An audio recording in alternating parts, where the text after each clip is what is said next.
Well, what do you know? It's your old buddy David. This is quite a day, folks, I have to say. Thank you for being here. The shirt is blue. So for all those who were like taking bets on the color, I guess, blue, we kind of figure is probably your safest bet if you want to win money. More often than not, I like to accentuate my baby blue eyes. Well, here we are. This is the maybe the last live stream video that I'm going to do before we do our course, which starts next Sunday. And it's many hours a week. It's very, very exciting.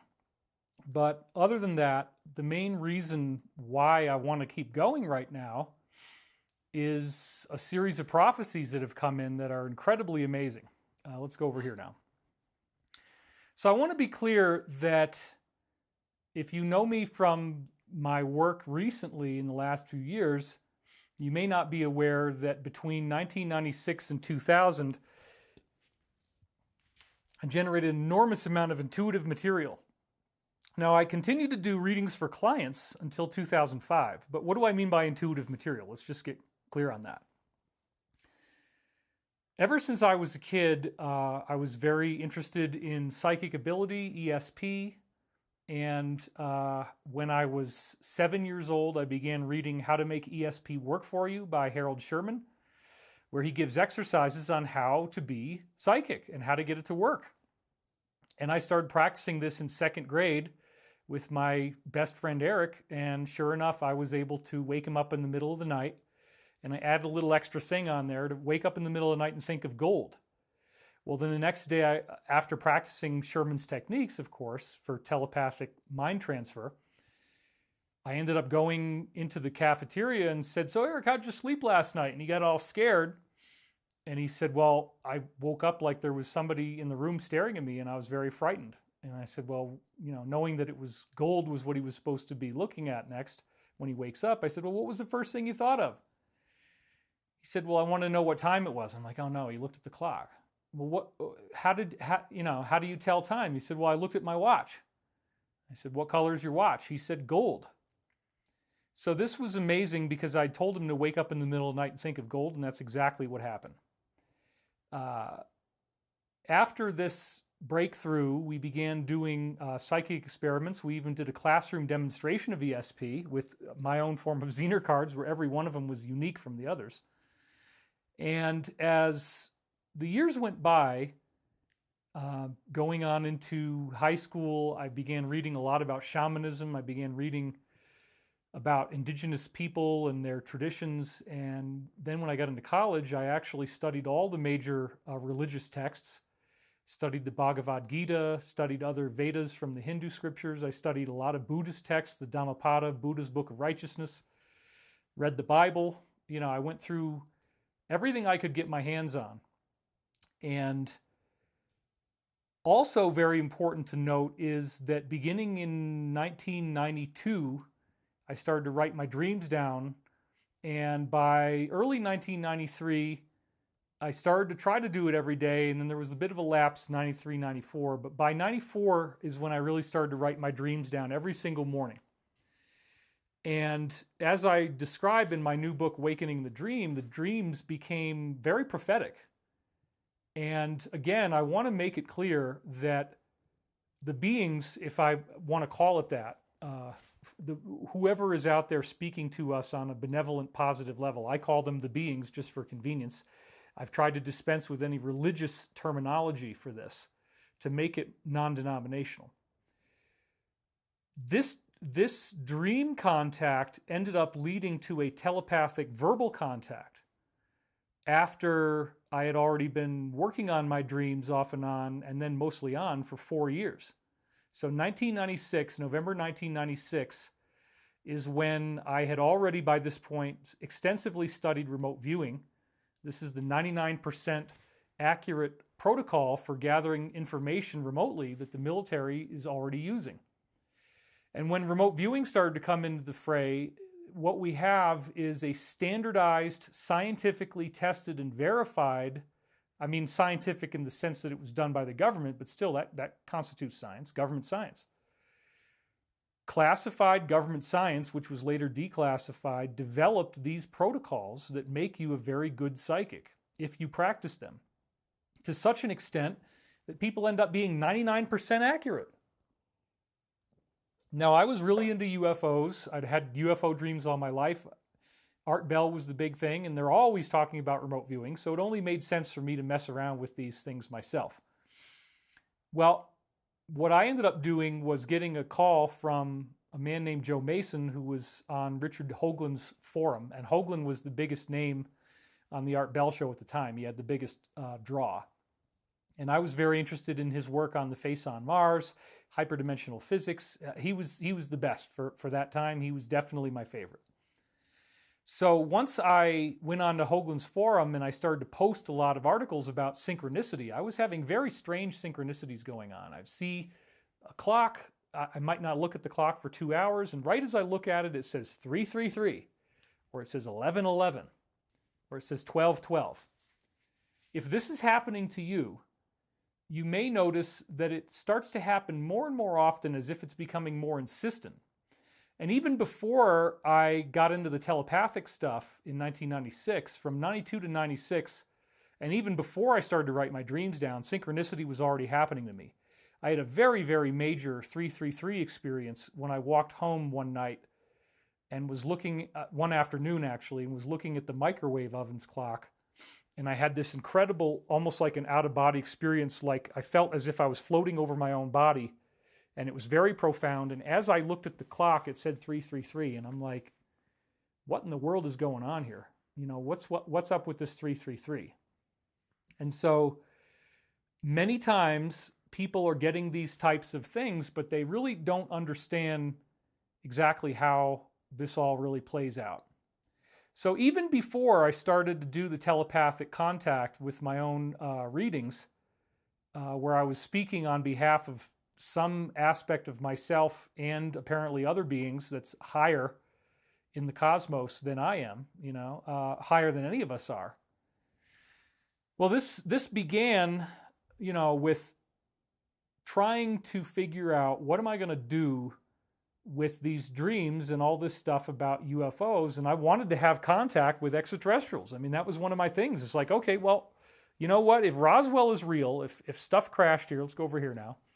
If Roswell is real and stuff crashed here, I want to know, like, what's going on. I want to know, you know, if we got the technology, what are we doing with it? Why haven't we actually released this hover car stuff to the world if they have it on the inside, you know?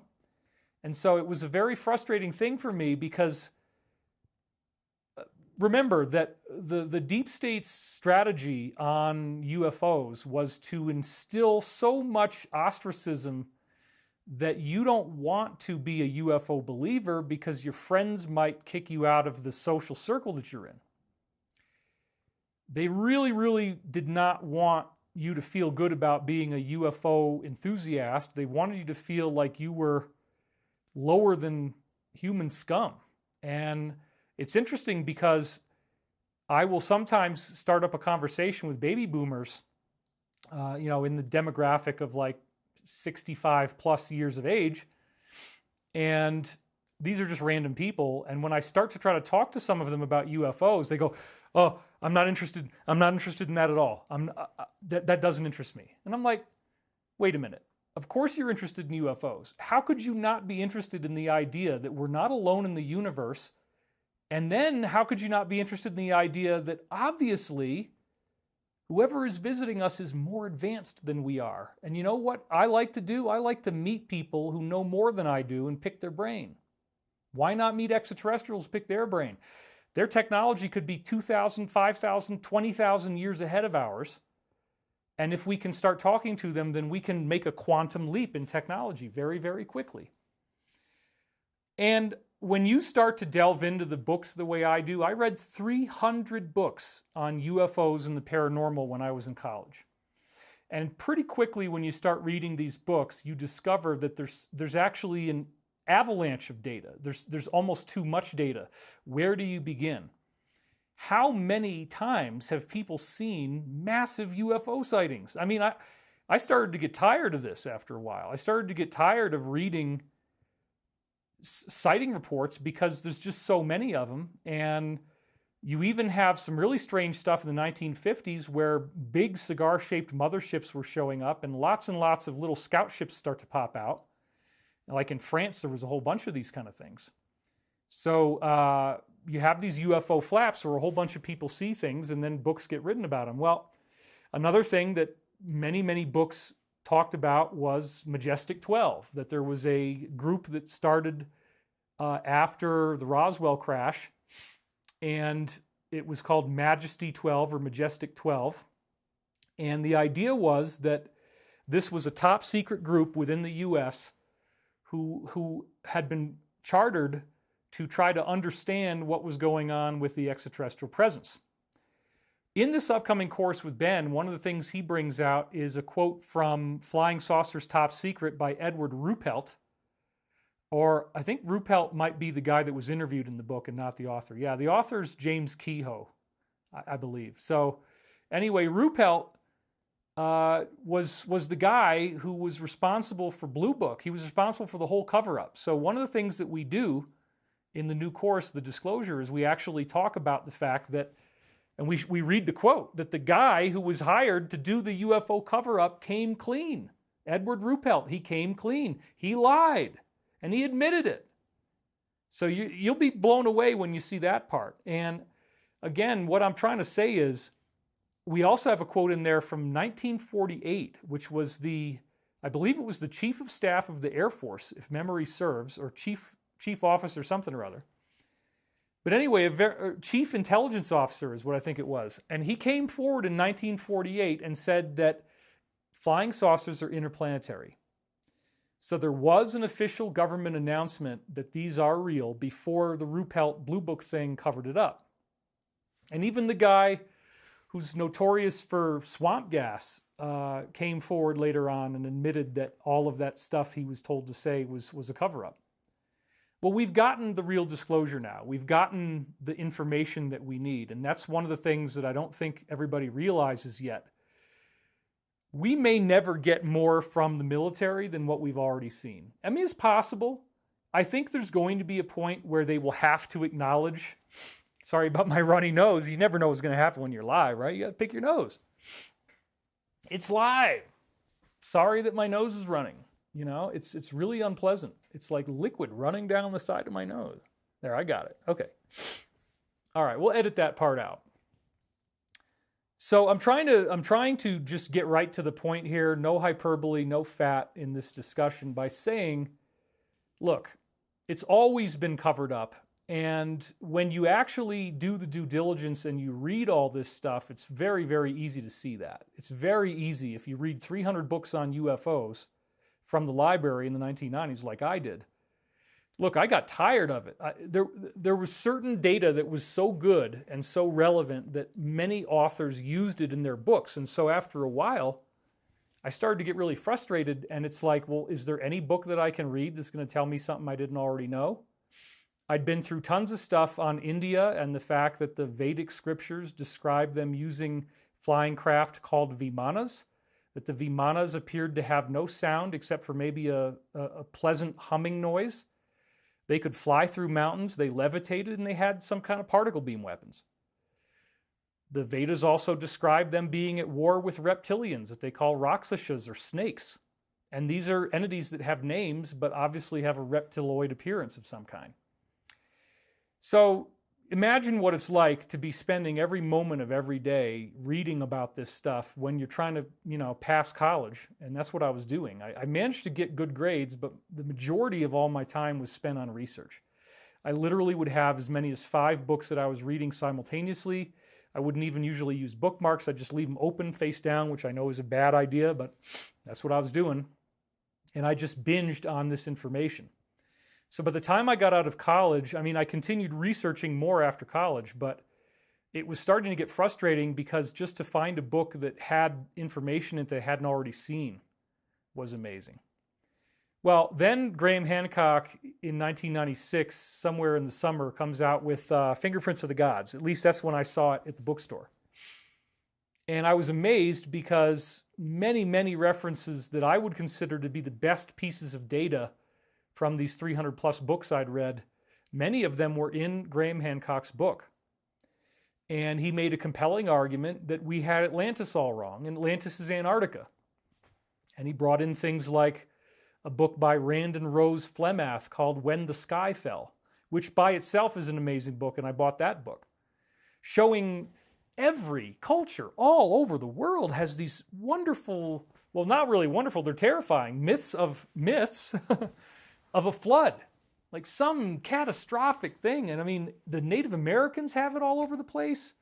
Mesoamerica, South America, it's through Europe. I mean, you name it. When you read Rand and Rose Flemath's book, When the Sky Fell, holy crap. And it becomes very obvious that Antarctica is Atlantis and that the Earth must have shifted on its axis to account for this. Then you get into Charles Hapgood's theory of Earth crustal displacement, right? That the outside of the Earth can slip over the magma like as if the peel on an orange could slide over the fruit inside. Okay, same concept. So that was all in that book. And again, the idea of Atlantis being Antarctica was very, very fascinating. And as the years went by and I began to meet insiders, one of my first insiders was the man we call Daniel typically. Now we know his real name is Bruce Perrett. And I couldn't have given out his name until he actually passed away. He never wanted to come forward. It's actually very, very amazing that we have a new insider coming forward in the disclosure. I mean, like, I didn't know if anybody was ever going to come forward again just based on how oppressive it is and how difficult it is to be a whistleblower in today's world. All right. So to try to zero in on this and not just spend a huge amount of time going through older material, as I continued to read all these books and try to understand the true scope and depth of what there is to know, it just became more and more of a rabbit hole. It got deeper and deeper. It got more and more fascinating. And at a certain point, after all of this seeking and after all of this time, I said to myself, what the hell am I doing here? Like, why am I so obsessed with this? Why can I not stop? Why am I just constantly reading these books? And why is this phenomenon not any more personal? In other words, it's all in books. It's all out there. It's stuff that I'm reading. It's other people writing about things, but I haven't seen a UFO. I haven't had a being appear in my room. I haven't been abducted as far as I could tell. I mean, I had some strange things that made me think maybe that had happened, which I talk about in my third book, The Ascension Mysteries, but I couldn't understand why I was so obsessed with this, why I couldn't stop reading these books, why I would spend every last dollar that I had on information.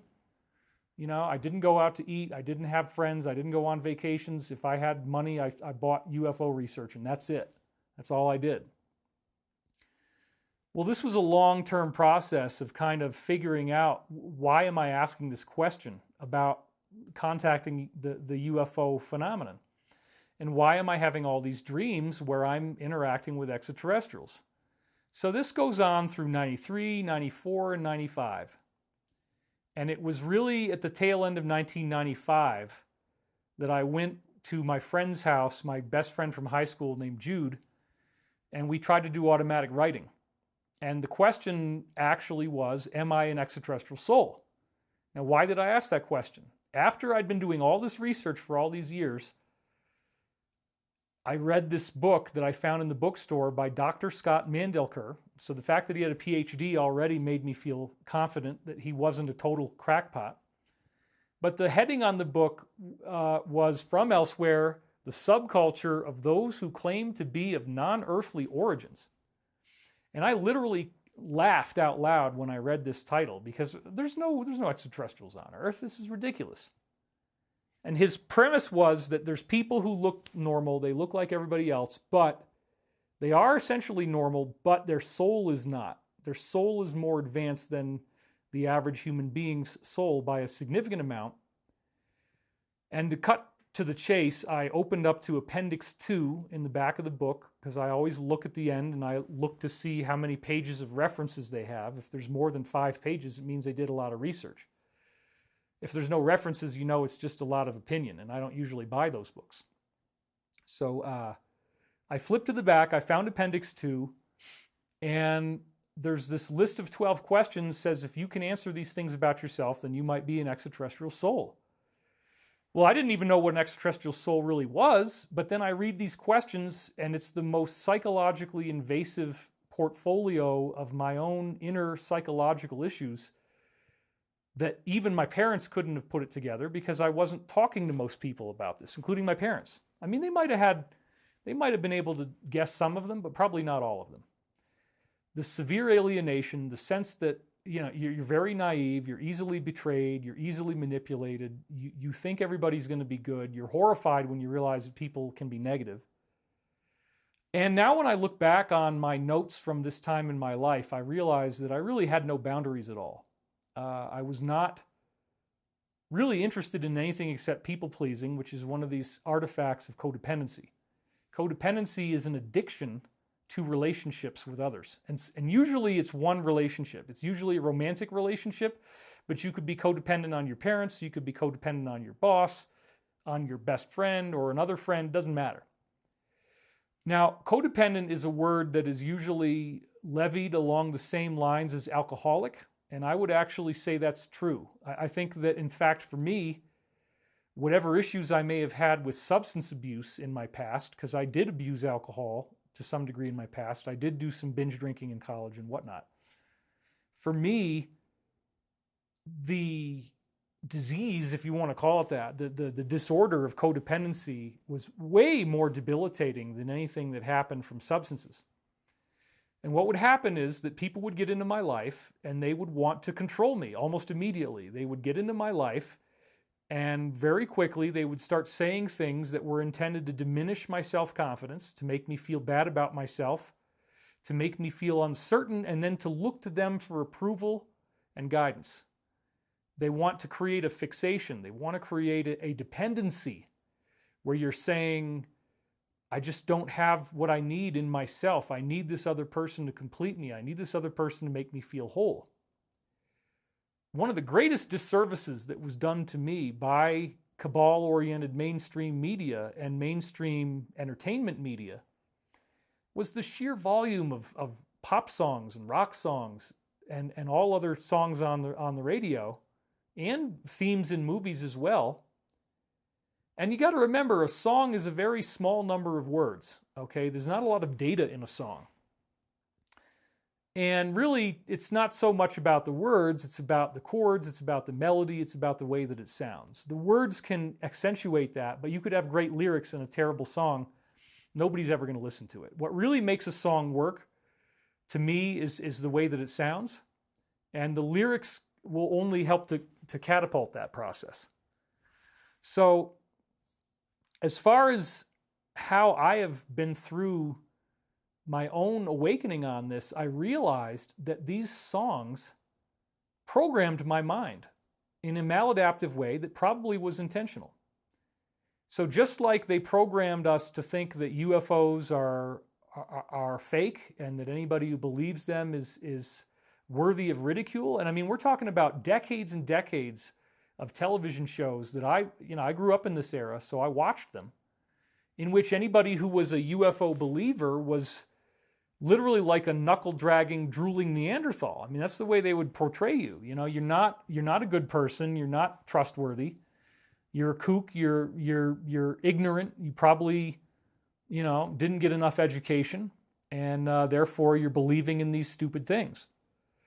Well, when you start to realize after reading these 300 books how big the UFO cover-up is, you start to realize, this is looking like something very interesting that they don't want us to see. They don't want us to pay attention to this, whoever they is, or whoever they are. I said that before, right?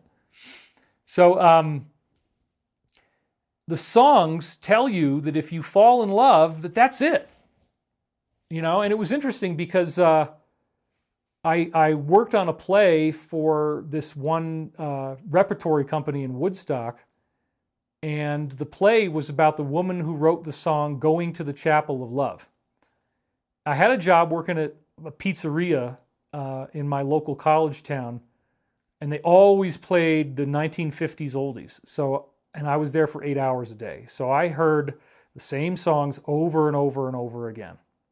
And I remember listening to the song Chapel of Love and thinking, this is actually really sinister.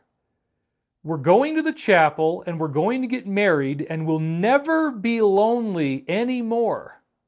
And you hear this thousands of times and you think that if you get married that you're just going to be happy and you're never going to be lonely anymore. Whoa! What was so cool was that I got to be in this play about her where it totally destroys this illusion that that was a good idea. Getting married, in her case, was a good idea. And so you find out what happens in her life. So another strange thing is the degree to which idolatry has taken place in our culture. And the beings in these readings that I ended up getting would talk about Elvis Marilyn syndrome. These are two names of people in the traditional celebrity era, at the beginning of the traditional celebrity era, where you say their name, your first name, and you know who it is. And there's a few others like that. Madonna, Michael, I don't know. But definitely Elvis and Marilyn, you know that it's Marilyn and you know that it's Elvis. And nobody else is even going to try to work the name Marilyn too much. But I mean, there was Marilyn Mansfield or something, Jane Mansfield, right? I'm not even remembering this. But anyway, she looked like Marilyn Monroe, right? So she was working that angle. But I mean, you know when you say Marilyn that it's Marilyn. And you know when you say Elvis that it's Elvis. We're all trained that we want this lifestyle. We want this to happen. We want to be these people. But guess what? Elvis drank himself to death and Marilyn essentially drugged herself to death. And it's very, very sad to note that these two individuals, male and female respectively, reached what we're constantly being told is supposed to be the pinnacle of achievement in the human realm, to be lauded on television, on films, on radio, that everybody knows who you are and supposedly everybody loves you. This is the power that Hollywood once had. It's definitely not there right now. It's just the opposite. Now they're seen with great derision and scorn. And in some senses, that's sad because I actually like to watch movies and now there's hardly any new movies coming out. The whole thing just kind of collapsed and it's more about like long form television and that kind of stuff now as far as entertainment content. So when I look at how brainwashed we've been and how often we are taught to believe that being in a relationship is somehow going to make us happy and that somehow we're never going to be lonely and we're never going to feel sad, that's not what my experience was. My experience was that relationships were the beginning of the learning through trauma, through pain, through suffering. If you're going to have a relationship with someone, you have to give up a lot more than you want to give up. You cannot continue to act the way you did before, at least if you want to be on the positive path. So the Law of One, which is again a source of revealed teachings that I've very greatly talked about throughout the scope of my work, the Law of One consistently reminds us that there's two choices that we have to make. There's a choice to help other people, to love them, to forgive them, to boost them up, to try to make their lives the happiest that it could be. And then there's a service to self path. Now, service to self doesn't mean that you can't help yourself. It doesn't mean you can't love yourself. You should. And it doesn't mean you can't take care of yourself. You absolutely need to. Service to self is 3 words that were used by this weird set of teachings we'll get into in a second to describe negativity, to describe the path of manipulation and control, to manipulate and control others for the benefit and the betterment of the self at their expense. That's really what it's about. So wouldn't you know that my life has trained me in understanding these people by having an endless succession of this type of behavior appearing in my life. And for many, many years, I was very naive. I assumed that people were telling me the truth. I assumed that they were being honest. I assumed that if they showed up as a person who claimed that I could trust them, that was true. And I had many, many horrifying betrayals where just totally caught me off guard. And I had no idea that that was going to happen. And many, many cases of people who got into my life. And really, if you really want to boil it all down, they were feeding on me. They were feeding on constantly keeping me upset, traumatized, sad, depressed, angry, irritable, nervous. You never know what they're going to say. You never know what they're going to do. You never know whether they're having a good day. You never know if one argument is going to spiral off the rails and turn into shouting and objects being thrown. And, you know, this was my life. I mean, I grew up, you know, with being bullied extensively in school. I've been, as I said the other day, I've been tortured my whole life, more or less. But I always had this very positive view of others, even when they were doing these things. And that took many, many years. I had to learn the old Oprah-ism. If someone shows you who they are, please believe them, you know? Or when someone shows you who they are, believe them is another way to say it. So as my relationships with other people in the physical world started to fail, codependent patterns would develop. And codependency is really where both people are treating each other maladaptively and both people are getting needs met from the other person that probably, if you were more healthy, you wouldn't have those needs and they wouldn't be needs. So a typical codependent relationship is victim and perpetrator. Victim and perpetrator means that there's going to be one person who is getting a payoff from being the victim. They actually claim in their conscious mind that they hate being attacked, that they hate being oppressed, they hate having this person coming after them, they hate dealing with this situation. However, if they didn't get a payoff, they wouldn't be involved. Right? So there is something that you get back from a codependent relationship, no matter how bad it is.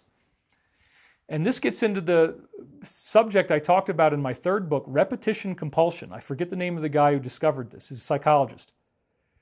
Essentially, what he found was that when you are traumatized, that your body releases morphine-type chemicals, and you get high. So I want to be very, very clear on this. If you are the victim, you get high from being the victim. You are addicted to it. You are chemically addicted to it because it changes the way your neurotransmitters are functioning. Why would anybody, what possible payoff, David, could I have from being the victim, from being subject to a perpetrator? You know, what possible good could I get out of life from being victimized? I'll go right up in your face on this one. We'll go in the close shot.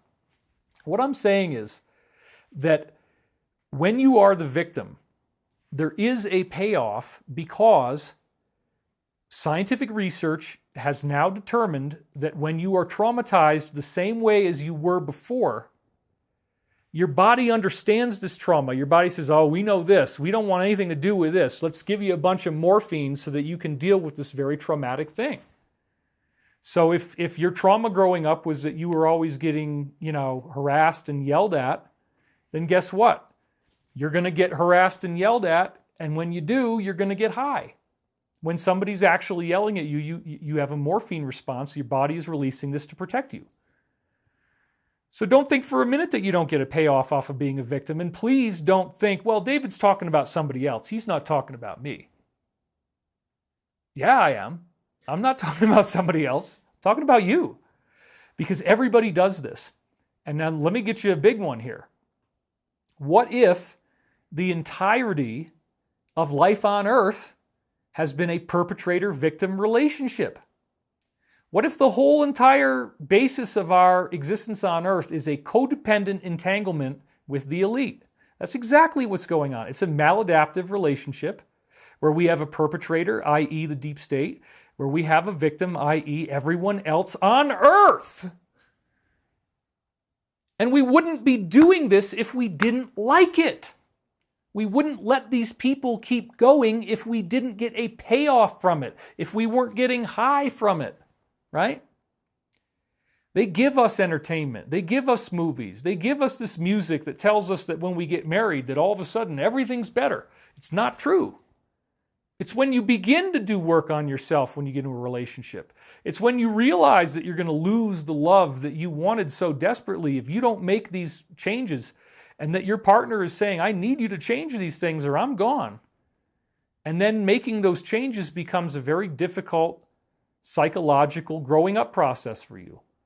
Well, that's spiritual growth. I mean, that's what we're here for. We're here to push through the hardest things that we most don't want to look at, the things that are the most annoying, the most difficult, the most irritable. That's what you got to do. So we have a victim-perpetrator relationship with the elite, and at least up until recently, with this great new thing that's been going on the last year or so, people would rather actually worship the enemy than interact with the enemy in a proactive way. And what do I mean worship the enemy? If you ascribe supernatural powers to the Illuminati, to the cabal, to the deep state, whatever you want to call it, if you think that they have some kind of weird evil superpowers that you don't have, that's incorrect. What they do have is a very adept method of understanding the power of our collective consciousness and how that collective consciousness can be harnessed so that we end up creating the things they want to see. If they can plant ideas in our minds with media, then we go out there and behave the way they want, and we don't realize that our behavior serves the needs of those in power. But what we're doing is we have this relationship where we are the victim, there is a perpetrator, and a lot of times when we go into this modality, we're remembering traumatic experiences from childhood. So what I will also venture to argue here is that when you go into this victim mode, there is a projection onto your perpetrator. There is something about your perpetrator that is essentially parental, okay? Most of the people who are in codependent relationships grew up in a situation where they never were allowed to feel good or they couldn't feel good about themselves.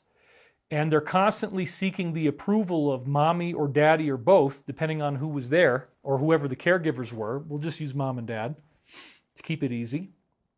But even if you have a stepmom, you still might call her mom. So anyway, if your personality is being defined over and over again by whether you get the approval from someone else, then literally you can end up in a situation where you don't feel safe if you're not getting someone else's approval. You don't feel secure enough. You don't believe that you have the power within yourself without this person, without this relationship. Now, the relationship that's going on that a lot of people are being forced to break right now is an employment relationship. You've been employed, and Lulu's nodding her head. We talked about this before the show. You've been employed. Well, she's employed by me, but that's another story. So if you've been employed and your boss, which is not happening in this case, but your boss is being very abusive, well, you're dependent on your boss. You're dependent on your boss for income. So you decide at some point, I need to take this abuse because I need the money and I have to survive, and adults have to survive. So I guess I got to let this person beat on me. Well, I actually had the benefit after graduating college with a BA in psychology, which you'd think is going to go somewhere, of having 3 years where I did temp jobs. I had jobs that I only went to for one day. They were so horrible. And none of these jobs were very enjoyable. They were all very mundane, clerical type of administrative positions. But so as a result of that, I learned that each workplace is an ecosystem that has many relationships in it that could be established for years. And once you get into that ecosystem, there is definitely a pecking order, and you definitely know where you are in the pecking order.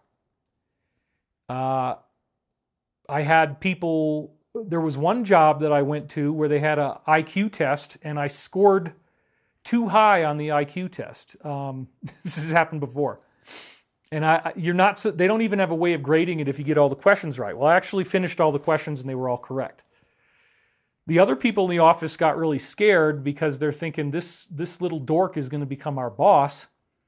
And the whole office basically ganged up on me and framed me and got me fired for totally nonsensical reasons. So this has been an ongoing thing. There's an ecosystem at a job site, and those people did not want me to become their boss. And they didn't like how smart I was, so they said, we better get rid of him because he's going to go way up the ladder. Nobody's ever scored this well on our test before. So again, if the choice is between life and freedom and health and happiness versus going into some temporary unemployment, which I think everybody's going to have some variant of this in their lives, it's probably not as bad as you think. There's probably going to be some type of free food that will be available to people as things really get nasty. Or there will be at least some type of bartering economy, trading economy. I believe that even if the economy gets really squirrely for a little while, which the time loop is saying is going to happen, I wouldn't worry too much about this. I do believe that we are all here to be spiritual warriors, and this is the culmination. We are in the culmination. It's happening now. The ascension process actually has a lot more to do with developing healthy boundaries and learning to defend ourselves from attacks than we may have thought. So, as we go on through this discussion, the reason why I'm unpacking all this for you is that I do think the addiction of codependency is widely unacknowledged at this time. I think most people are not aware of how much they suffer from this and of how much we as a planet suffer from this. Because if you think about it, many people even now are emotionally dependent upon the abuser. Even though MSM numbers are dropping all the time, there's still nearly 1 million people throughout the day watching these networks like CNN, you know? So if you have trauma within yourself that you haven't really healed, if you have people who abused you when you were a child, and you haven't really gotten into the forgiveness, you haven't really learned how to forgive those people, then what will happen is that until you learn to forgive those people, you're going to keep attracting new abusers who behave the same way as the other abusers did. This is mathematically inevitable. And we are living in a spiritual reality. Most of us don't realize this, but the reality is much greater than the physical five senses can tell us exists. And ESP is actually, to me, much more than the sixth sense. There's a whole range of multisensory psychic potentials that we all have that we can use.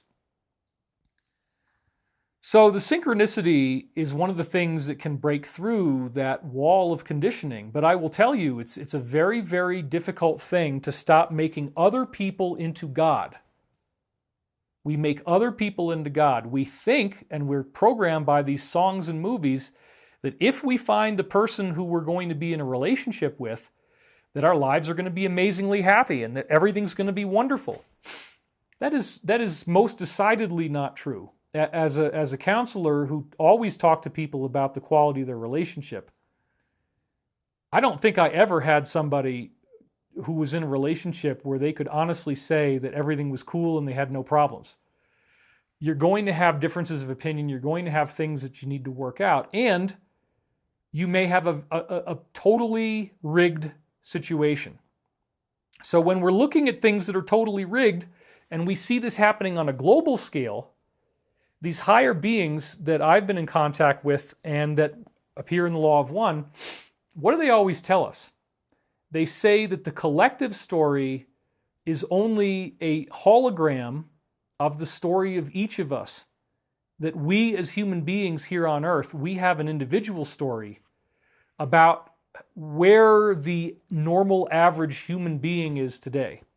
So the normal average human being today, according to the readings and everything I've gotten, the normal average human being has psychological ailments.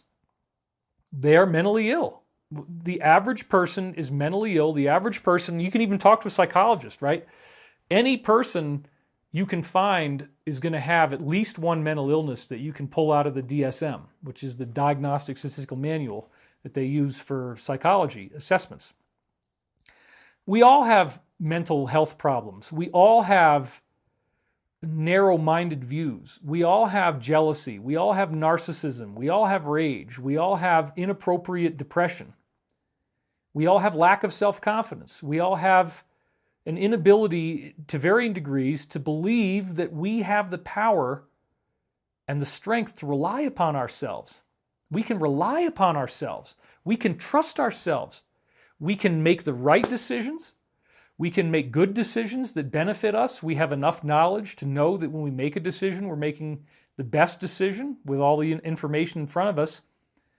And we also know that we are loved.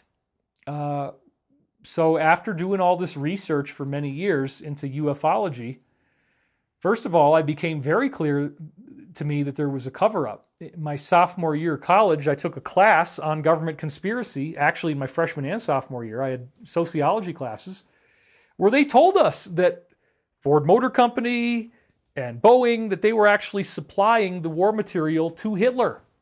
And there was research on this that I've pointed out in other videos. Absolutely proven. They found the receipts, they found the documentation, but the media didn't get behind it, so nobody ever really learned about this. Let me just say that again. World War II is not what you think. Hitler was apparently the illegitimate son of British royalty. So it was just a British plan disguised as a different country, disguised as going to war with Britain. They really weren't at war at all at the higher levels. It was a combined plan where you use both sides and you own both sides so that regardless of which side wins, there's a favorable outcome. Now, I do think that the people behind all this, that their goal was for Hitler to win. I don't think that they preferred the American outcome being the victor, right? I think they wanted it to go differently. And I think maybe there was a plan at one point for it to go that way. Hitler couldn't have had these machines. Germany's a tiny little country. America's huge. So how crazy is it? How treasonous? How insane is it to find out that Americans, like our own, parents and grandparents, right? They were building for the war effort these machines that were then going to attack Americans. It's insane. But that kind of totally twisted madness is actually what the mind of a psychopath is. So the psychopath thing took me many, many years. I didn't realize until I got into an argument with this guy on email in 2003. And that's when I stopped interacting with all my haters, because up until then, from 96 to 2003, ignorantly or not, I actually wrote everybody back who had a negative opinion. So the big secret was if you hate on David, he's going to respond. If you say nice things to David, he probably won't. And I don't want to reinforce that behavior, but that's where I was. So I did write everybody back who hated me, made them realize, you just totally misunderstood this. I never had a problem until 2003 with a particular guy. Hopefully now he's gotten better in his attitude towards me, but I multiple emails back and forth with him, and all he wanted to do is tell me that I was a total loser and a jerk. And not only that, but he actually wrote me threats that he was going to molest me, that he was going to molest me for all eternity. And really, what I discovered was, no, this guy just hates me, and there's absolutely nothing I can ever say to him that's going to make him change his mind. And that moment in my life was huge, because up until then, I had this very naive belief that everyone could be flipped. It's not true. There's some people who are so angry and so bitter, and they have such a crappy life, and he had physical disabilities in his case, so he was a disabled individual. He couldn't use his legs, some people develop this sense that everybody sucks but them. And this is one of the basic characteristics of psychopath. The psychopath typically does not see virtue in others. They believe they're smarter than other people. They believe they're better looking than other people. They believe they're more deserving of everything than other people. And a psychopath is a person who also must abuse. They must create situations where they can abuse someone. They are looking for that person. So if you're out there, like I was, having no boundaries, thinking everybody's nice, thinking that if you fall in love, that it's going to be a great relationship automatically, because that's what Hollywood and music tells you, right?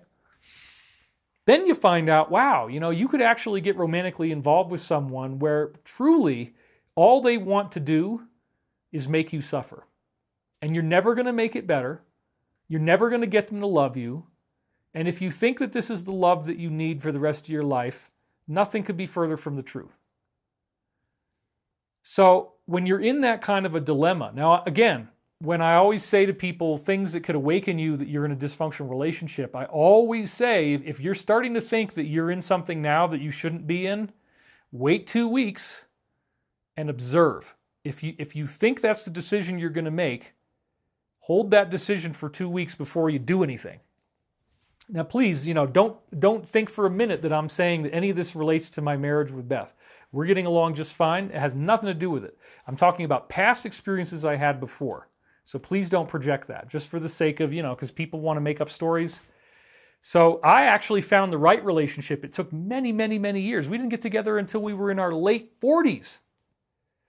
But what I'm trying to say is I want the quality of your life to be better. Forget about the quality of my life for a minute. Let's talk about your life. I've been through these over and over again. I've been through situations where it seems impossible to get out. It seems that there is absolutely no way that you could ever exit this relationship without both of you dying. Literally. Okay, I've been in those. I've had those levels of problems. So I look at this whole situation that we see on Earth right now as one of those types of relationships. If you actually did end up with somebody who was really, really negative, they may, and I had many clients that were talking to me about this. It's more common than you might believe. A psychopath will make their victim emotionally dependent on them, and the victim is then taught that if you don't have the support, the strength, the financial resources, the guidance, the love of your abuser, that somehow your life sucks, as I said before. It's not true. One of the most important things that the beings keep teaching us through these various revealed teachings is the importance of self-reliance. If you are half a person and you're walking around looking for the other half, you'll find the other half, but guess what? The two of you put together is not going to make one healthy person. It's going to make two unhealthy people. I believe that a relationship shouldn't really be entered into until you don't really need one, which is paradoxical because many people literally run from one dysfunctional relationship to the next, and then the same patterns appear again, and that's what the law of one calls true helplessness. So they've really stressed in my readings here, and we've been going through these over the last few weeks, this telepathic contact that developed with me in 1996. And I know that it can make people very uncomfortable talking about this because, well, spirituality is supposed to be 2,000 years ago in the Bible. Yeah, that's true. And why would you deny the value of a living God? Why would you deny the value of angelos, or angels, that are actually real? And if they're real, then why would they have left? Of course they didn't leave. And why would you think that the last time that we're ever going to hear anything from a higher intelligence is 2,000 years ago? I don't. Now that could get me in a lot of trouble with certain folks, but the bottom line is we have this propensity to want to believe that we have all the answers. And so it's a very common perception in religions that this particular religion has the answer. There's 38,839 denominations of Christianity. Almost 40,000 denominations of Christianity. Many of them decry other Christians and say, well, no, it's our way. The way we figured it out is the right way, and you all are wrong. So even within Christianity, you have this incredible infighting, right? And that's way beyond just the major division of Protestant versus Catholic, which is a big one. I would like you to open up your mind to the possibility that it's all real, okay? Jesus is real. In fact, the law of one says Jesus is the mind of the galaxy. So this wasn't just some random thing that happened. This was a very, very unusual situation where, if you will, the group consciousness of our entire galaxy and all the civilizations and inhabited worlds in this galaxy forms one identity. And that's the law of one. It's this concept that there's a much greater unity in consciousness as we go higher up. So for me, I never had a problem with the idea that spiritual beings still exist, because when I was very young, my mother was reading channeled books by Seth. Through this woman, Jane Roberts, was the instrument. And she read this book called Nature of Personal Reality, where the bottom line, very redundantly repeated, is you create your own reality. And that was Seth's main message. Well, I'm totally down with creating my own reality here, but, it's not as easy as you might think, because in order to create your own reality, you have to undo an enormous amount of programming and hypnotic conditioning. One of the programmings that you got was in school, where you're told that if you possess wrong information, that you're a failure. You have a failing grade. You're an F. You did poorly on the exam. Well, what does poor also mean? It means you don't have money. And if you don't have money, then you have a lousy life. So literally, if you did poorly, it means you're not going to have money. It's a hypnotic thing, right? So if you did poorly on an exam, if the information that you have in your mind is wrong, so you're taught, then you're poor, which means you're not going to have a good life. So in order to have riches and abundance, supposedly, right, you need the approval of others. If you don't want to be poor, you have to go along with what the hive says. Well, this has all become blown up in our face, totally nonsensical, right? It's not true.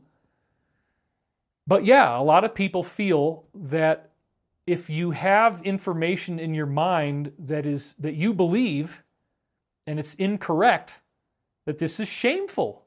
And not only is it shameful, it's potentially something that could cause you to become very, very, very angry. In other words, if someone like me comes along and presents you with information that you didn't already know, you have two choices. You can accept the new information, or you can say, well, I don't like this information. It violates what I feel comfortable with. It violates my own sense of unanimity in my beliefs. Okay, the scientific method is about finding these anomalies and then integrating them into a new model. And that's really where we need to go once we get past the emotional traumatic conditioning, where we want to be a good boy or a good girl, and we want to do what mommy wants, and we want to do what daddy wants. We don't want to make mommy and daddy mad. We better do what mommy and daddy wants. Well, that's what this is, folks. The beings say this over and over and over again, that the relationship that we have with the deep state is a personal relationship. There is a symbolic relationship between two people. And so now I'm looking back and saying, yeah, I had difficult relationships, but part of that was so that I would very thoroughly understand how these people operate, these perpetrators. And I talked about it in the first week's video here, where when you have childhood trauma, it can throw you back into fight or flight, the fight, flight, or freeze. When you're in fight or flight, the only part of your brain that's operating is the reptilian brain, the part in the middle. It's about the size of a walnut. You have a walnut-sized brain. You can't analyze information. You can't think critically. You can't really form your own opinion. In fight or flight, really, you're only making this choice. Are you going to get in the fight? Are you going to run away? Or are you going to freeze and not do anything? And any of these choices take extraordinary energy, mental energy. Even doing the freeze, you're in a state of terror, and your brain is actually very, very active when you're frozen, because you're panicking and you're going through all these thoughts. Your brain is very active when you're getting ready to fight. Your brain is very active when you're getting ready to run away, to flee. But when I say your brain, it's only the core. You can't think clearly. You can't have a long analytical train of thought. So as I said before, having been through relationships like this, and I'm not just talking about romantic, I'm also talking about a lot of other configurations, whether it was employment, I had plenty of those, however it was done, these people would get into my life and they would access me. And what you find out is that they need a daily hit of causing someone else incredible pain. So here's the big thing, okay? Even the most dark cabal perpetrators, first of all, they don't think they're evil. This is very important. They don't believe that what they're doing is wrong. They believe that the earth needs many, many fewer people than we have, and they believe it's their responsibility to deal with it. My belief is that our population numbers will naturally resolve themselves. For example, as we allow countries to develop, they no longer have 9, 10, 11 children as a general rule, because those children aren't going to suffer infant mortality, and the people no longer feel like they need to have at least 3 good options on the board of who's going to take care of me when I'm getting older. In a modern society, at least up until recently, you don't need to have a bunch of children. I mean, you could if you want to, but like most people don't, because it's not a survival skill to have children. You don't need that. So as we allow these technologies, these suppressed technologies to come out, it's actually going to reduce population. And then don't forget also that there's many, many more places we could live. The human population can expand. We can go to other worlds. So yes, the way that we're doing things right now with the technology that we have now, the population is unsustainable. But how hypocritical when the powers that were, I've been hearing people say powers that be lately. I wouldn't use that. I'd say powers that were, okay? The powers that were are weaponizing this. They're weaponizing your naivete. They want you to believe that they are good. And because the idea that they are not good is wrong information, you don't want to be ostracized. So up until recently, as this awakening is now kicking off, it was the same thing with the deep state cabal as it was with anything else. Like if you try to talk about this to someone, you get scorned and ridiculed because you have wrong information, because they were programmed by their schools that if you have wrong information that you are a failure and you are poor. And they'll attack because they believe that, well, clearly the mainstream is true. So I think all of us have to, even if you think you've got it down and you think you've mastered this, I would still recommend go deep within and look to see how much of you wants to play follow the leader, how much of you doubts yourself, how much you lack the confidence to believe in the intrinsic goodness of your opinions and your decisions. What choices have you made? What realizations have you come up with? What are you seeing? And even if everybody else around you is telling you that you're wrong, that you're a liar, that you're fraudulent, that you're a con artist, whatever they're going to say, do you have the strength within yourself to hear those voices of derision and still move forward and continue on your hero's quest? Well, this is what I want you to be doing. So we are going through a very important growing up process on Earth where we have had a psychopathic relationship. And again, I like to just use what the beings have done in various guidance I've gotten and boil it down to one relationship between two people. If you look at it from this perspective, if you look at it from the perspective of that there are people who represent the psychopath in the relationship and there are people who represent the victim in the relationship. And that's the two sides, okay? The whole world right now is on the ropes from a psychopathic, aggressive abuser.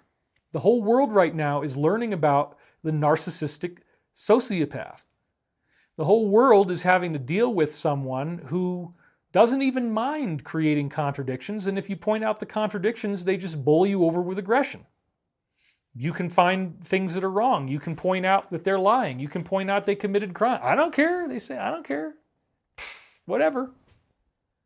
So what's happened to me over the years is that, it seems like my life was on a very intentional timeline. There was a lot of things going on that were intentional. And we're already an hour in, so I'm not going to keep extemporizing on this, but I wanted to do a show for you where I don't have slides. There's a few, but I realized that the slides were getting me locked into place. And so let me talk a little bit more about where that discussion originates. If you've watched the previous shows, and I always assume that you haven't, just in case, but if you've watched the previous shows, then you've seen some very, very amazing prophecies coming through. And I don't use very, very amazing lightly. I mean, I do love euphemisms, but this one is really real, okay? This stuff that has happened is unbelievable. It all started, simple enough, we have this show that we're going to do called The Disclosure. A friend of mine who I've known for 12 years, who is now a close business associate, he and I are now working together to bring him out as a new insider. And this is a very serious situation, okay? None of the other insiders who came forward before were CEOs of corporations. None of the other insiders before who came forward actually knew how to build the secret technology. They talk about the secret technology, they used the secret technology, but did they know how it works? No. Did we ever have a CEO come forward before? No. So we've never had a person who's come forward with this level of intense knowledge. And when I see what we've done for The Disclosure, it's absolutely mind-blowing. I know for a fact that in the future, I think this is going to be seen much more widely. So yes, you have to pay for it now. If you don't want to pay for it now and you wait like a year or something, it's probably going to be free. And that will be done at the right time for the right reasons. Right now, we do definitely need the funding because, as I've been saying, over the last 3 years, I've done these online conferences, about 2 a year, and they cost money. And then what happens is we're taking the money, and I didn't make this public, but I was investing in this company with my insider. Now, why was I doing this? Because we actually know how to build these things. And in all of the years of studying the deep state, the one thing that seems to be the most dangerous is trying to get free energy or anti-gravity out. Like that's the one thing that, nobody wants to take the risk. And once they started really cracking down on whistleblowers in the Obama administration, we hardly ever saw any more whistleblowers come out. Okay? It's not something people want to do necessarily. It's very dangerous to be a whistleblower. There's a lot of things that come along with it. Well, this is the grandest challenge of all. This is the highest hill to storm. Anti-gravity. Because, remember, Tesla invented it, Keeley invented it, Beefield-Brown effect, Thomas Townsend Brown, he reinvented it. Otis Carr had Tesla's turbine, Ralph Ring came forward with that. John Searle, the Searle effect is another one. I was trying to remember his name the last video when it was talking about the magic squares effect. That's Searle. So what was very, very amazing for me in doing the disclosure with Ben is how much I learned. And so given how much I've studied over the years, it's very difficult for me to ever learn anything new.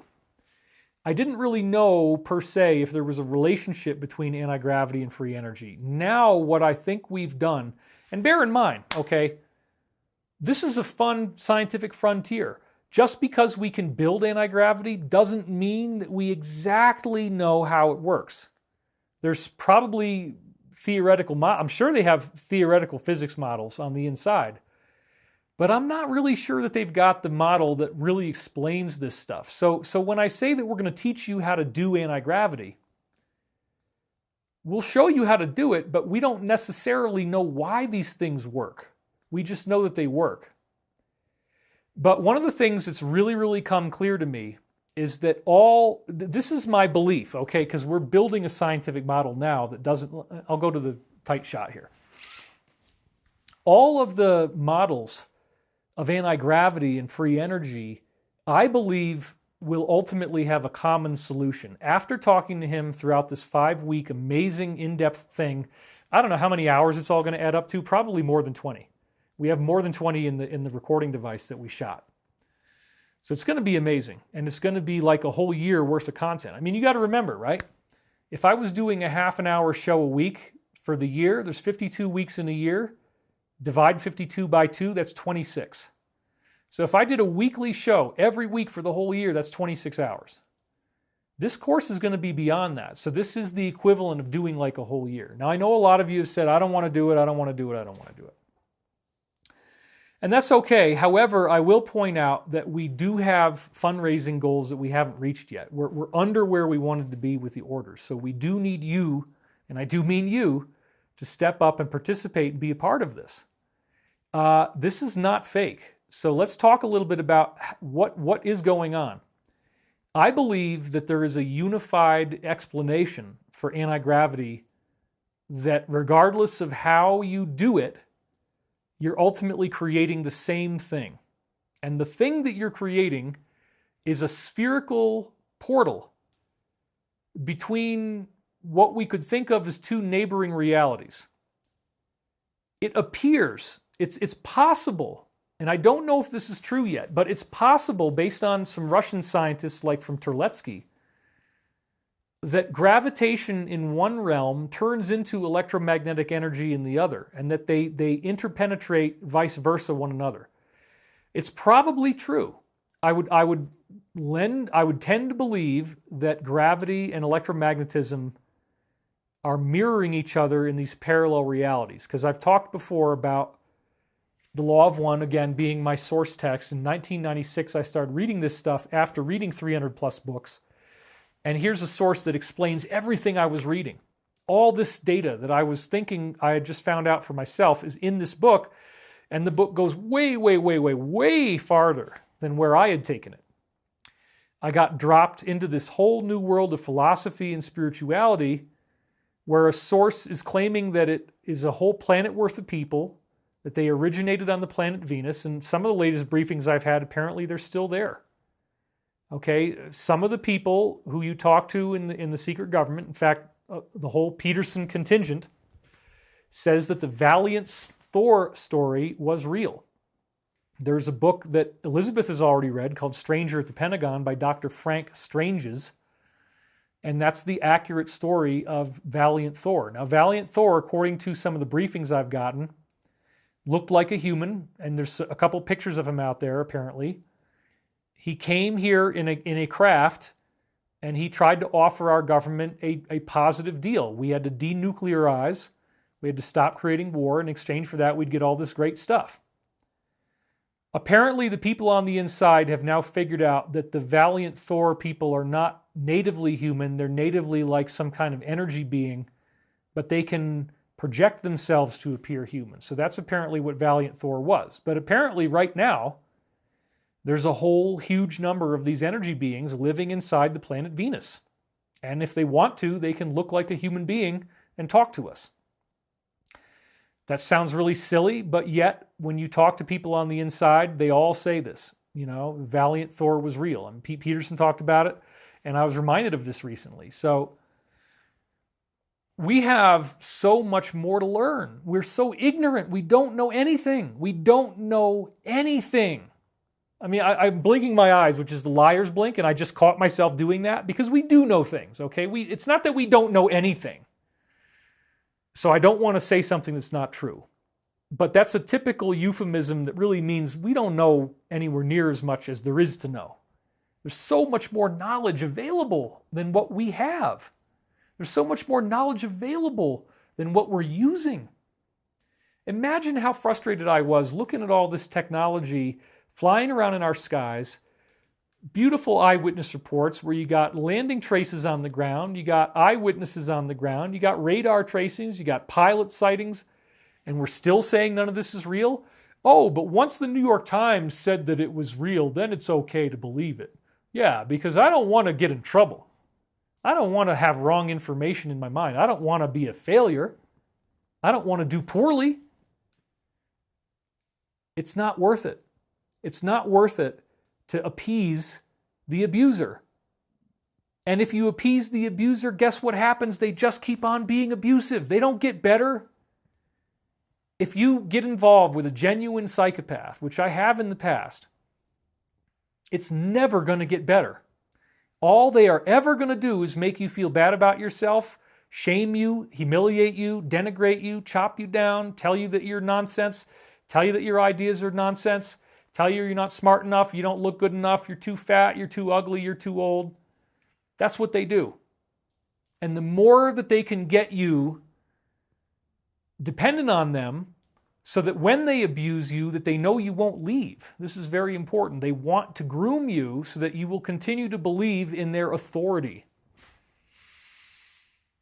So a big part of the personal training that I got beginning in 1996, when my dreams turned into a telepathic relay system where I'm getting words from something using remote viewing protocols, it became very clear that they wanted me to be much more self-reliant than most people are. Most of us live and die by what other people think about us. And if you go out there on the internet and you start trying to make any type of a case about anything, you're going to get haters. It is utterly impossible to do anything good without having haters. If you want to be that milquetoasty person who's just an appeaser and just does what powerful people want, then you're going to spend your entire life licking other people's boots and saying that you're sorry. And that you're sorry that you didn't lick the boots properly. Oh, you missed a spot over there. Okay, I'll get that one too. All right? I don't need you there. I don't want you there. God doesn't want you there, if I may use that term. The Creator doesn't want you there. One of the biggest parts of this training that they've been saying is that the entirety of the creation is within you. You have the full manifest power of the divine within yourself. And what in the world could threaten you if you have the power of God? I'm sorry that I'm going to use this. Some people don't like the word, but given that we have a lot of Christians coming on board, I hope you'll just, in your mind, if I say God, think creator or whatever term you need to use. Because I'm not trying to constrain anybody with particular religious definition here. That being said, the Law of One makes it very clear that the Jesus manifestation was the manifestation of our galactic consciousness, and that what you would think of as the Father is the universal consciousness of all the galaxies put together. If Jesus tried to explain even the concept of a galaxy to people 2,000 years ago, galaxy? What? They'd have no idea what he's talking about. So the concept that there's many galaxies in the universe, he could say, in my Father's house there are many mansions. Okay, a mansion could be like a galaxy, but again, we don't really know. So let's go over here again. All of this stuff that I'm talking about is building up to a big announcement that I haven't even made yet, okay? And I realized that this is what I needed to do today. We need to talk about the lessons that each of us needs to learn, because another thing that's very significant is you can look at humanity as if it's one person, but then you can look at how enlightened that person is based upon the enlightenment of humanity as a whole. As we become more awake, as we become more aware of what's going on in the universe and what's going on in our own lives, then that awareness creates compassion. When you look at someone who is a perpetrator, what you're seeing is a person who has trauma that is so great in their past that they never got over it. They're always angry. They're always upset. They're always wanting revenge against whoever did this to them before. And because they can't actually forgive the person, they can't actually let go of the trauma, they become compelled to repeat the trauma every day. So the perpetrator is getting a payoff just like the victim. The victim is getting a payoff because other people victimized you in the past, and then you get a morphine response when you get victimized again. I hate to say it, folks, but every time that the DS is traumatizing you, every time they do something new that really upsets you, and there's a whole bunch of it right now, each new outrage gets you a morphine hit. So you're looking at the news, you're addicted to looking at news headlines, because when you read a headline that's very upsetting, you get high. So we all need to realize that chemical substances do not create intoxication. Whether it's alcohol, cannabis, you name it. Well, actually, cannabis does have analogs of neurotransmitters in it. That is true. So that's a little bit different. But in general, we could say that you're not actually, the chemical All the chemicals do to create a sense of intoxication is to stimulate the release of stuff that your body already has. And we don't really see this. We don't understand that when you get into a debilitating substance abuse pattern where you're becoming weaker and weaker, sicker and sicker, more and more tired, more and more exhausted, your life is falling apart, you can't make things work anymore, this is where you need to go to a 12-step group, right? And say, my life has become unmanageable. If you can't manage your life, there are groups out there, people who can help you, and they're going to say, well, you got to lose the substance. Much of what is going on in the world right now is akin to an addiction, a substance abuse type of addiction. Because what did I say before? Codependency is every bit as jarring as being a heroin junkie or a severe alcoholic or a severe gambler or a sex addict. Sex addiction is one of the most dangerous ones, because if you plunder someone sexually, you're also taking on a massive amount of karma. In fact, I had one of the dreams that I saw in here, literally they equated it in the dream to killing someone. You can kill a person by betraying them sexually. If you have sex with someone indiscriminately and they think it's going somewhere and you already knew, I'm not in it, you could cause permanent damage. And the karma on this is huge. So there are certain things that you really can't do if you want to be a spiritual person. I mean, you can, but you're going to suffer tremendously, and it's not really a good survival strategy to get into that kind of karmic depth of trouble. And now that I've been looking back through my own journals a lot more, I realized that I went through very carefully contrived setups to ensure that I wouldn't become a womanizer. And what I was able to see through things like, getting a psychology degree was the incredible trauma that is caused by rape, incest, all this kind of stuff. And the incredible damage that can happen to someone who's been through these very deep traumas. Well, nobody gets traumatized worse than somebody grows up in the cabal. There's even reports of them being traumatized in utero, that they would stick needles into the baby's feet while he's still in the womb. This is what these people do. And then as soon as you get born, as soon as you grow up in this organization, all you know is traumatic ritual abuse. I mean, you're subjected to horrific situations that you have to witness, that you may have to participate in. You get betrayed by your parents. The original whistleblower who went by the pseudonym Savali, wow, man. I mean, I read that stuff back in 2000, and it was so disturbing. Why in the world would your parents put you in a bathtub filled with spiders? Well, because they want to make you broken. They believe that if you're broken, that they can program the pieces, and they can program them differently. Well, it is true that in severe trauma, the part of us that goes into fight or flight, the part of us that only uses that core of our brain, it can actually have amnesia. The more severe the trauma is as a child, the more amnesic you become, which means that you don't even remember everything that happened to you. You have to bring up these repressed memories.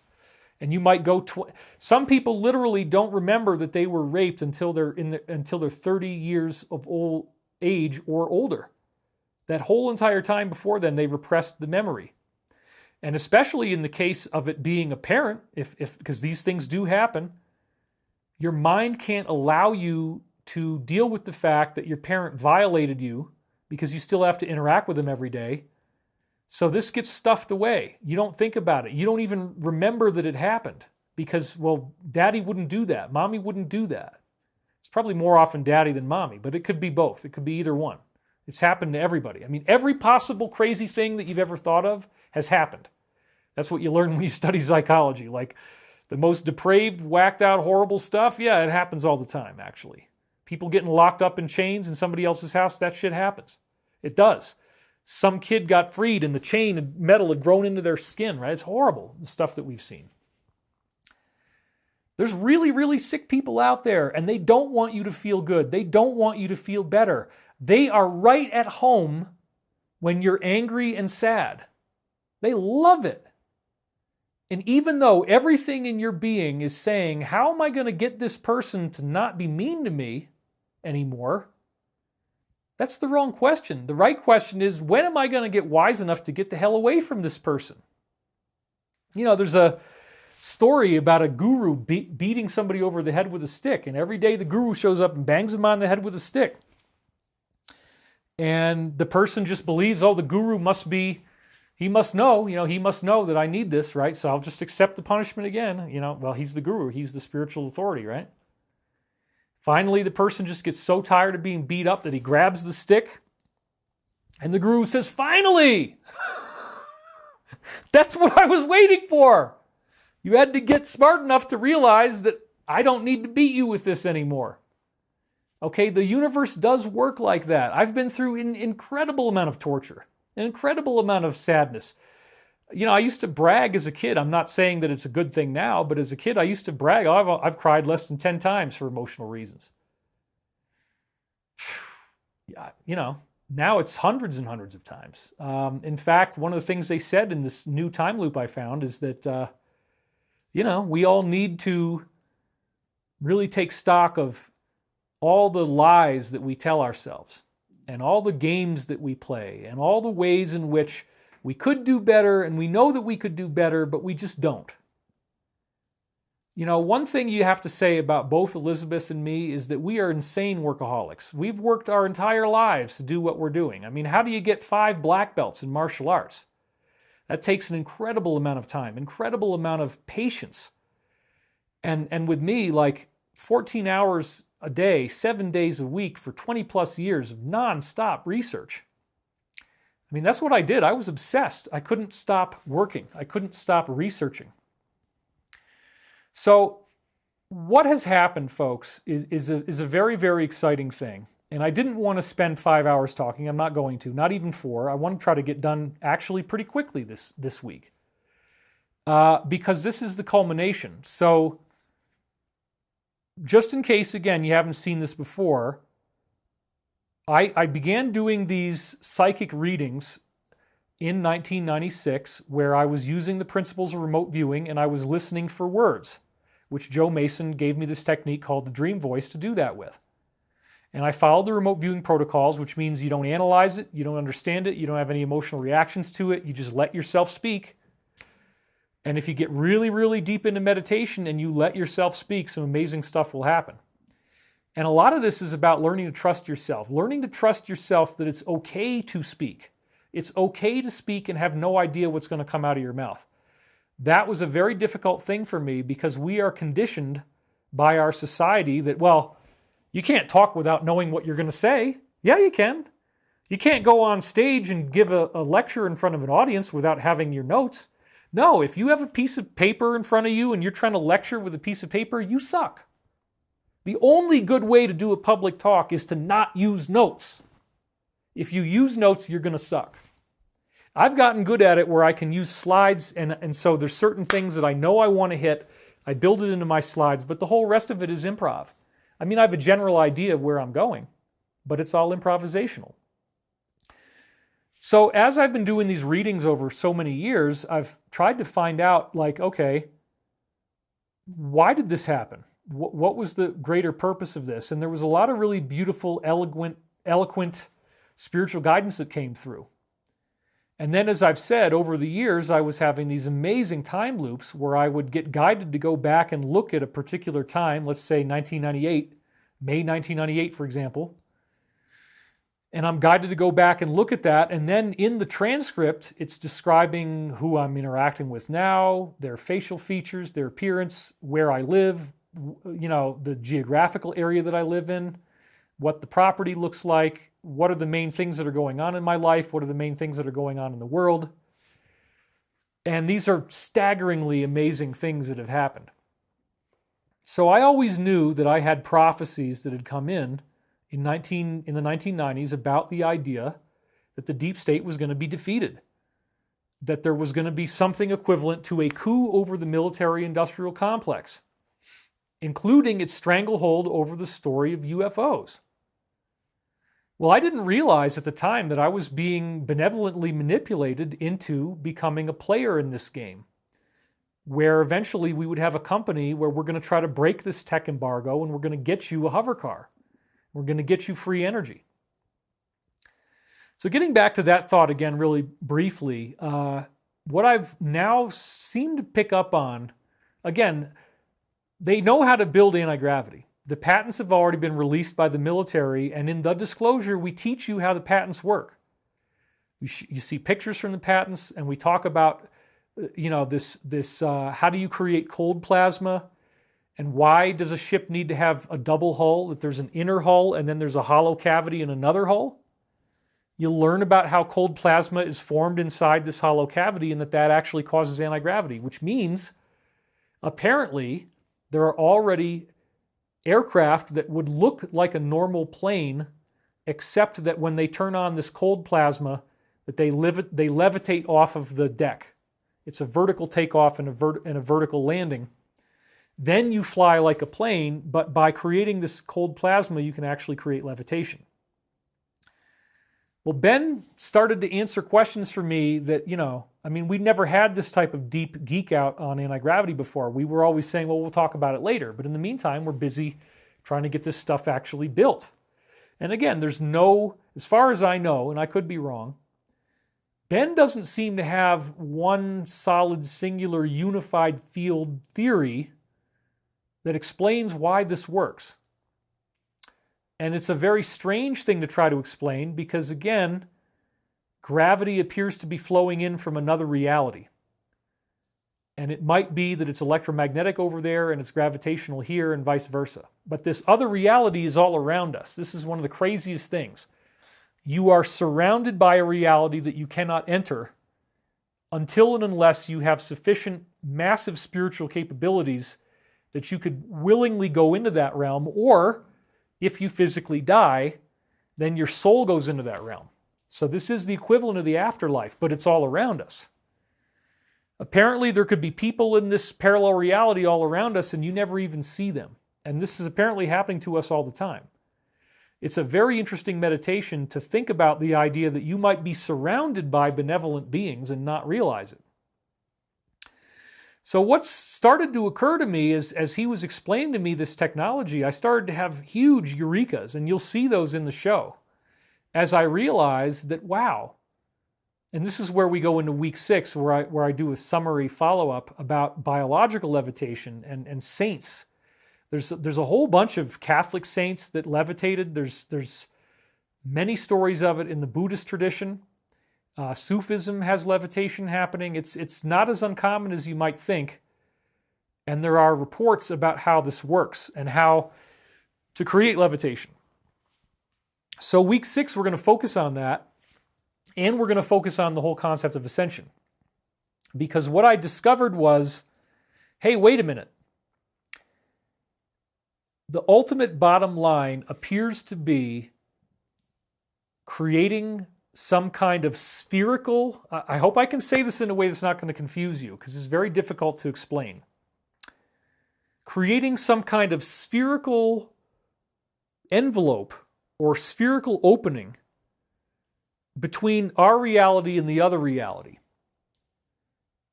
where all of these strange physics things start to happen. So really what it appears to be is that we need to create a ball of energy, an energetic ball. And I'll even share this with you. I was told in a meditation the other day, move the sphere and the body will follow. The reason why most people's attempts at levitation fail is because they don't realize what they have to move. You're not moving your body. Your body is encapsulated inside this sphere, which is kind of representative of like the greater totality of who you are. When the sphere moves, the body must move with the sphere if you set it up right. So that's another very interesting thing that we're going to go through. Now, in the 1990s, I had so many dreams where I could levitate, and I could levitate very easily. And there's hundreds of them. And I have to believe that there's something behind that. In other words, let's just double click for a minute on the big picture of what's really going on here. You can get into this in different ways. The big picture of what's going on here is that there's a security clearance called Cosmic that's 35 levels of need to know above the President of the United States. That's right, 35 levels of need to know above the President of the United States is called Cosmic Clearance. And at that level, Essentially, everyone is interacting with various human-looking and other types of extraterrestrials, maybe even in their own bases. There are joint human extraterrestrial bases that are apparently very old and very advanced and wonderful, where we are invited, we as in the military-industrial complex folks at least, are invited to work with them. The ETs have never really had a problem with certain aspects of our society knowing that they exist and working directly with them face to face. So this was another huge thing that I came up with over the years as a ufologist. Yes, I'd heard about UFOs crashing and bodies being found, and therefore there is a biological component, and these people can die like we do. However, when I used to think about the law of karma, as a younger person, and I'd get synchronicity, I would always kind of look at it as some sort of disembodied universal principle. Well, it's just a law, and a law isn't an intelligence. It doesn't have a person doing anything to make that law happen. It's just a law. It works just like gravity or the speed of light or, the sublimation of water into steam or whatever, right? It's just a physics law. No, it turns out that there are flesh and blood beings that are very real, and they have corporeal bodies, and those bodies could die, and they do die eventually, but those people also have incredible spiritual ability to project themselves, to project their consciousness. They don't need to physically go somewhere. They can project their astral body there. As we grow in our spiritual ability, this is going to become far more common and very, very easy for us to do. We simply think about where we want to go, and our spirit body will go to that place. So that was another really big thing for me, was to understand that the law is in existence. The law of karma is in existence, but it is ministered by intelligent people who actually are flesh and blood somewhere. We're probably never going to see them that way, because they're only going to come to us through consciousness means like telepathy. Once you understand that there are intelligences that are guiding your life, then the question becomes, holy crap, if they're guiding my life, then why haven't they been in contact with me directly? Well, they have. And these are called dreams. So dreams are about the most direct message you're ever going to get from spirit. And when you read these readings that I brought through, they speak in the dream lingo. So actually, by reading the readings and understanding the symbolism they're using, it also teaches you how to understand symbology and how to understand a dream. So again, I've had these time loops that have gone on for long, long periods of time, and where 7 years might be, 20 years. Now it's like 21 years, 22 years. It's a 22-year time loop we're in. And in the previous weeks, I would ask again, if you haven't seen them, please go back and watch those shows. The first week, all I did is read off of my website from 2009, where I had prophecies about the defeat of the deep state. And then after this, as I was walking, I became obsessed with this memory that somewhere, I think I had a dream where I was said to be one of the founding fathers of anti-gravity. And this was way back in the day when I was, sleeping in the loft of a barn. So I went back to look for this, as I said before, in the transcripts, and what I found was that this dream did happen somewhere around December 10th, 1999, but I never wrote it down. But I did write down 2 other times later on in January 2000, February 2000, where I refer to this dream, as I showed you in the second show that we did on all this stuff. Once I got that reference, and then I saw December 10th, 1999, then I started reading those words, and that's when I was like, oh my God, I'm in a time loop again. And this time, the time loop is right now, and it's predominantly global. There's tons and tons and tons and tons and tons of references to what's going on now. And it becomes very difficult to talk about, because essentially the stuff that could get you taken off of your platform is the stuff they want us to know. the stuff that is being the most bitterly defended against and banned and taken down, and so that nobody can have this discussion in any of these mainstream forums, yeah, guess what? The worst case scenario that people are worried about right now, well, not really, but the dark aspect of what appears to be happening is true, according to what these folks are saying in the 1990s. But they made the point, using this amazing time loop, that if we didn't have this happen, that everything would be lost. So my understanding of archangels, or whatever you want to call it, is that there are higher intelligences out there, and they have an ecosystem that is so vast in their own way that we can't even understand it. It's so outside of our context. It's like the equivalent of your dog trying to drive the car. Well, okay, Rover, work the stick shift now. Come on, Rover. Turn the wheel. Turn the wheel, Rover. Turn the wheel. Good luck. Good luck getting your dog to drive the car. It's that level of silliness to imagine that we could even understand these higher beings. We could understand the frame of reference that they have, the world that they live in, where they can go through both of these parallel realities that we have, the life and the afterlife realms, if you will, simultaneously. I mean, wow. Maybe I can... Oh, no, I can't. There's this bug that's been flying around. I so want to smash that bug. And it was right there on my light. I'm like, oh. But I missed it. No, David killed something. Oh, no. Okay, sorry. I didn't actually kill him. All right? So look, this has become a very, very interesting thing because, again, week one, all I did is read off of my website and the classic prophecies that I've been seeing for years, which are amazing.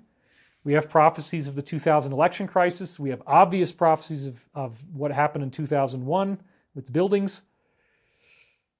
And then there's all this other stuff that relates to what's going on now. And I've been going through this in detail. They're telling us that whatever this medical treatment is, it's not a good thing. That's in there, okay? They're telling us that obviously everybody's going to become aware of this, which is starting to happen. They also, again, seem to mirror in these time loops some of the things that I've said. They say several times it's not as bad as people are thinking. So they actually talk about the fact that there's going to be treatments for this, and so it's not a guaranteed fatality if you've been through this. It's very, very important because I know there's a whole bunch of people who got shoved into this and really didn't want to do it. And that's an incredibly sad thing. But again, look at the degree to which we worship the negative. Look at the degree to which we worship them with fear, and we believe that they have supernatural ability, including the ability to design something where every single person who takes it is a guaranteed mortality. It's not true. It hasn't happened yet, and it's not going to happen because it won't happen. Will there be a lot more fatalities? Absolutely. But are there ways to protect yourself? Absolutely. Okay? So what happened was I went through the old website article on the first one. Then I get this thing about the father of anti-gravity. Then I go back to December 1999, and then I begin to realize, wow, this actually extends from because I do my journals in chunks. I do 2 journals a month. So on the 15th of the month, I start a new one. So each month has 2 sections. And typically each section can end up swelling to 200 pages because I journal like crazy. This is one of the ways I keep my writing chops up. It's good psychotherapy for me. I document all the information I find online. I document everything that's happening in my life that's relevant, that I want to remember what was going on that day. And I write all my dreams down and any readings that may come in. So the journal is just kind of like a daily catalog of all the stuff that I do. And I highly recommend this practice, by the way. I think it's one of the most expedient methods of spiritual growth that there is to write your own diary. So for me, I just throw everything in there. So then I start to realize, my gosh, it's like everything from November 15th to the end of December 1999, it's time loop after time loop after time loop, and they were mind-blowing. So then in the second video that I did, you'll remember that I went through these from screen captures from the original transcript. Now, almost all of that material was published on my website in 1999. So when you find these amazing inoculation time loops and these amazing medical time loops and stuff that's obviously talking about the current resident, and you can't really say in the White House because I don't think he is. It's becoming very clear now with the sets they're using. The White House apparently has been shut down by the military. They're not allowing him in there because they don't see him as the legitimate guy. And nobody talks about this stuff, right? Well, it's been very, very clear that there is a vast effort in place to arrest the DS, to bring them to stop them from doing what they're doing, which is try to ruin everybody's lives, right? And I got a little bit more on this window, so let's use this window before we run out of cool backdrop here. You see how it's cool like that? You see the trees and everything? That's about to disappear. It's going to turn black, and then this angle isn't so much fun anymore to use. So I'll use it a little bit more right now. So yeah, in the second video, I took screen captures of these excerpts from the readings, but then also I discovered, wow, there's a lot more in there. There's huge, huge, huge amounts of text. So in other words, you have to understand, sometimes one reading that I did would fill an entire 45-minute side of a cassette tape and then more on the other side. I have hundreds and hundreds of pages of this alleged extraterrestrial telepathic communication. So then the next challenge was, okay, well, wow. From November 15th to December, the end of December, I just took the excerpts of the stuff that was the most provocative time loops, of which there was dozens and dozens. If you watch the videos, oh my God, oh my God, oh my God, oh my God. Then last week, right before I was going to get started, what I was planning on doing was taking those passages from second half of November and December 1999 and then working up another show where I'd read more of those.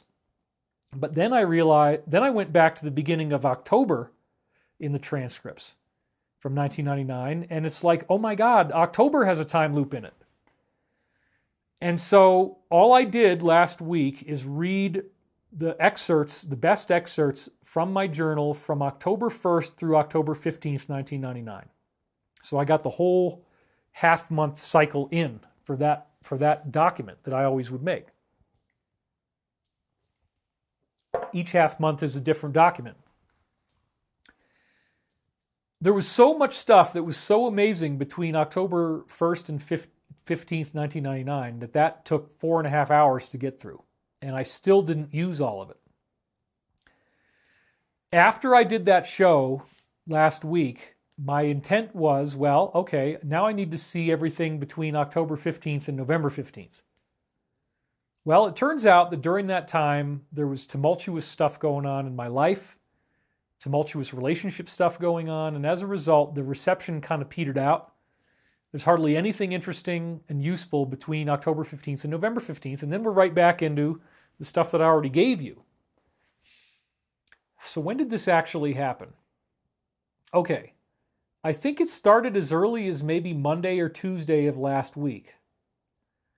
And this is really mind-blowing because what I have discovered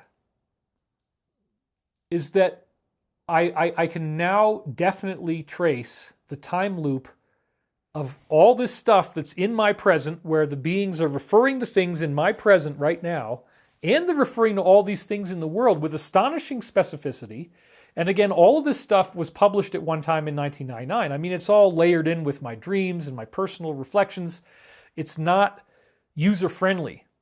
It would be very difficult, if not nearly impossible, for somebody to read all this stuff that I put on my website in 99, because there's so much personal information, and it's so long, and it's so detailed, and the dreams are so complicated, and there's so many of them. And then occasionally these readings pop up here and there. What I realized is, okay, holy crap. So I think the next thing that I did is I looked at August of 1999, and then there was all this time loop stuff in August. So then I looked at September, and the months of August and September are massive. The documents themselves are like 200 pages long, and there's enormous readings in there. Look, all the stuff that I've been showing you about spikes and about, inoculations and all the amazing time loops and all the funny little ways that they've done it, It's unbelievable how much more there is than what I've shown you. So this started on, I guess, Monday or Tuesday. And then I was like, oh my God, what if it's just about everything? So since Monday or Tuesday, all I've really been doing is reading these transcripts from 1999 and trying to discern what the heck is going on and how far-reaching is this thing. And I've continued doing this work as quickly as I could right up until this show. So even now, just a couple hours ago, I was reading new stuff, unsealing, that's a good term for it. I unsealed new transcripts because I'm reading this stuff for the first time. I mean, I might remember one or two little lines. Like, for example, the way I would post these on my website is I would find one excerpt from the reading and then I'd use that as the title. So there might be a reading that was called "The Collapse of Society is Not Our Goal," because they said that. There was one that was called "Awaken Now," because they said that. Other than those little lines where I'm like, oh, I remember that. I remember "Awaken Now." I might as well be seeing this for the first time. It's very rare.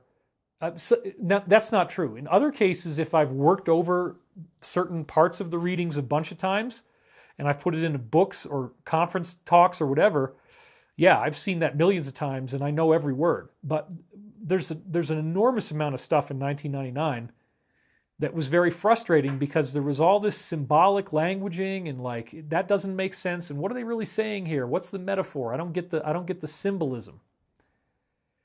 So all I can say now, folks, is that I've traced it back to April 1999. I've now been through April 99, May 99, June 99, July 99, August 99, September 99, October 99, November 99, December 99.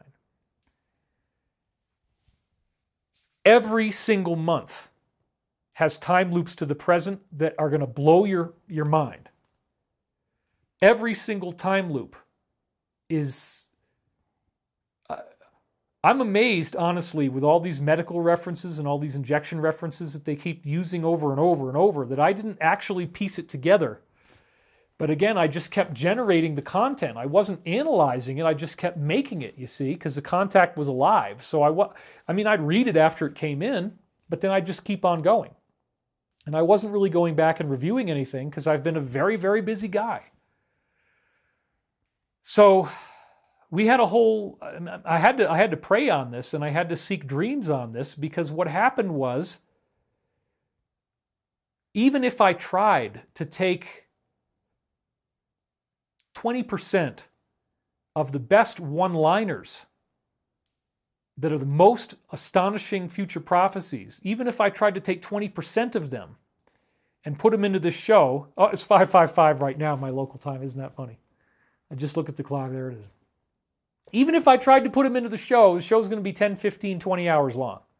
There's so much stuff that when I look at what I was able to do already and how long those videos were, which I don't want to do today. I don't want to go 3, 4, 5 hours. I don't. But I want to get this concept out to you first, okay? And the concept is they wrote a whole book. This has never happened before. Okay, yeah, Seth wrote Seth Speaks and Nature Personal Reality and The Unknown Reality and a couple others, but those were allegedly dictated by one intelligence that worked with Jane Roberts for a long time. But like, Seth wasn't doing these outrageous future prophecies, or at least if he was, I'm not aware of it, beyond certain number of things that are the gee whiz stuff that gets you to want to do this work in the first place. Look, I don't even know how to say this. Michael wrote a book, and I didn't realize this until really the last 3 or 4 days, that there's so much data that has these amazing time loops in it that defy skepticism, that defy any type of rational explanation. I mean, they know what's going on now in 1999. You can go back to archive.org. You can look up ascension2000.com, which was the name of my website back then. You can go look at it at the end of 99, beginning of 2000, and you'll find links on that page to all of these readings. You can read them. You can read the same words. It's just that we didn't understand what they meant because it was a time loop. And so they have these encoded references. So for example, I mean, I can't even begin to tell you how much has happened since I found all this. Because the time loops are not only about the world, it's about myself. And what I now have been led to understand as a result of all this stuff that's come in is that apparently Michael is some kind of group consciousness that multiple people are a part of or are working with or are kind of emissaries of. Michael represents the force that gets things done in the world and take action and clean up the bad guys. Now again, it's just a Catholic archangel. Where did they get this from? Where did they get this from in the first place? Okay, there's something real about archangels. It's not a joke. And we got to remember, the Bible's a living text. Christianity is a living teaching. It's not a dead religion. It's not something that ended 2,000 years ago. Why would you think that celestial beings would disappear and leave us to our own devices and never make any other attempt to show us something cool and to teach us about the universe? Well, that's what the Law of One was. To me, the Law of One is the most high-octane spiritual teaching of modern times. And it all came in between 81 and 83. And there's so much stuff in it that's just so amazing. It's like, where did they get all this from? It's a whole unified philosophy. So I'm happy to announce that in order for me to release this book to you, it is going to have to be a book. So this was our original cover from another slide. The cover has changed since this, so please don't get too attached to this particular design, but it's going to look sort of like this. But here's the deal, everybody. I don't know what the heck to make out of all this, and I really don't know what to do at this point because, again, the time loop has now extended all the way back to April of 1999, so I haven't even looked yet at like March and February and January of 1999. Now, are there going to be more? Yes, there's probably going to be more time loops. So at a certain point, I'm going to have to define boundaries on this so that it'll all fit within one book. But what I'm trying to tell you is that these incredible readings where Michael is speaking with an omniscient knowledge of our present and future in 1999. I mean, absolutely dazzling, undeniable, jaw-dropping stuff. Those are nestled in throughout a theoretically unknown number of pages. I don't know how many pages it's going to be. It could easily be 300, 400 pages long, where the whole book is just Michael's words, and every few sentences he's talking about something that's going on right now, and that's the whole entire book.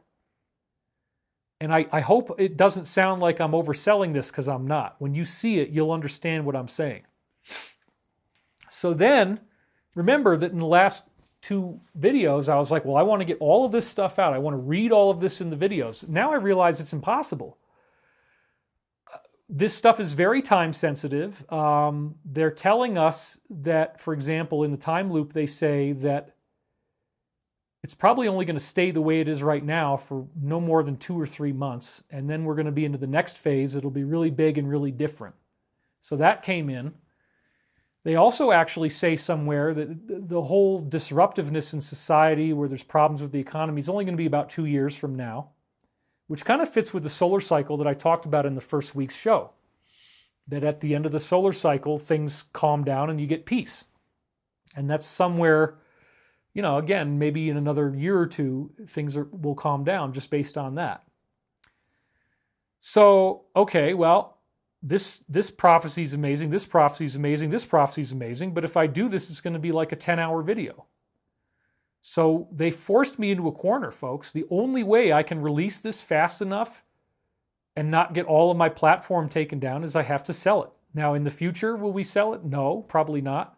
But right for now, the only way you can get this is going to be by becoming a member of our new class, the Disclosure.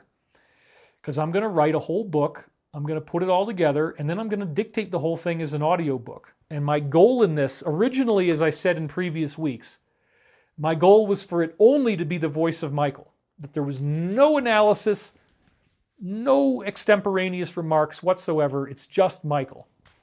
However, what I've now tried to do at basically binge reading speed is read through what Michael has told us that he wants this book to be. Because this is the hilarious part, folks, is that he's actually telling me how I should write this book in the time loop.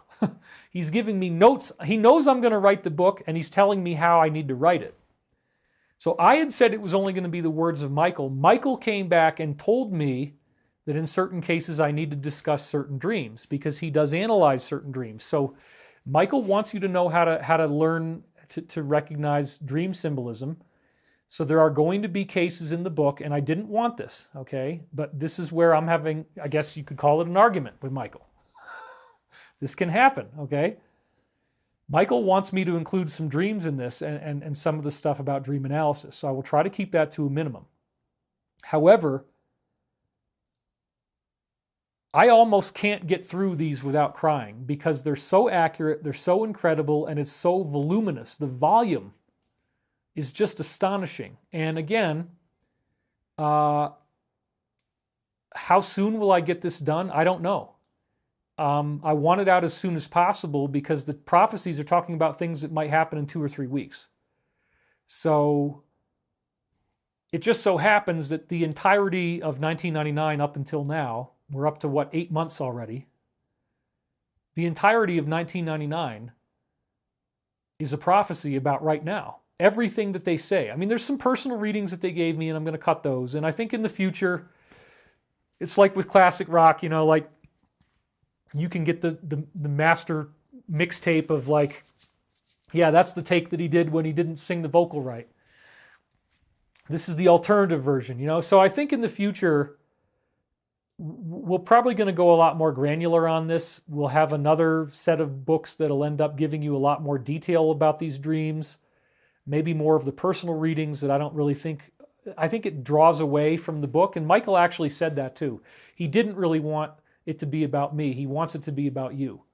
So there's some great personal stuff that I'm going to omit. And part of it is just, how do I keep it to 500 pages or less? Because there's so much stuff.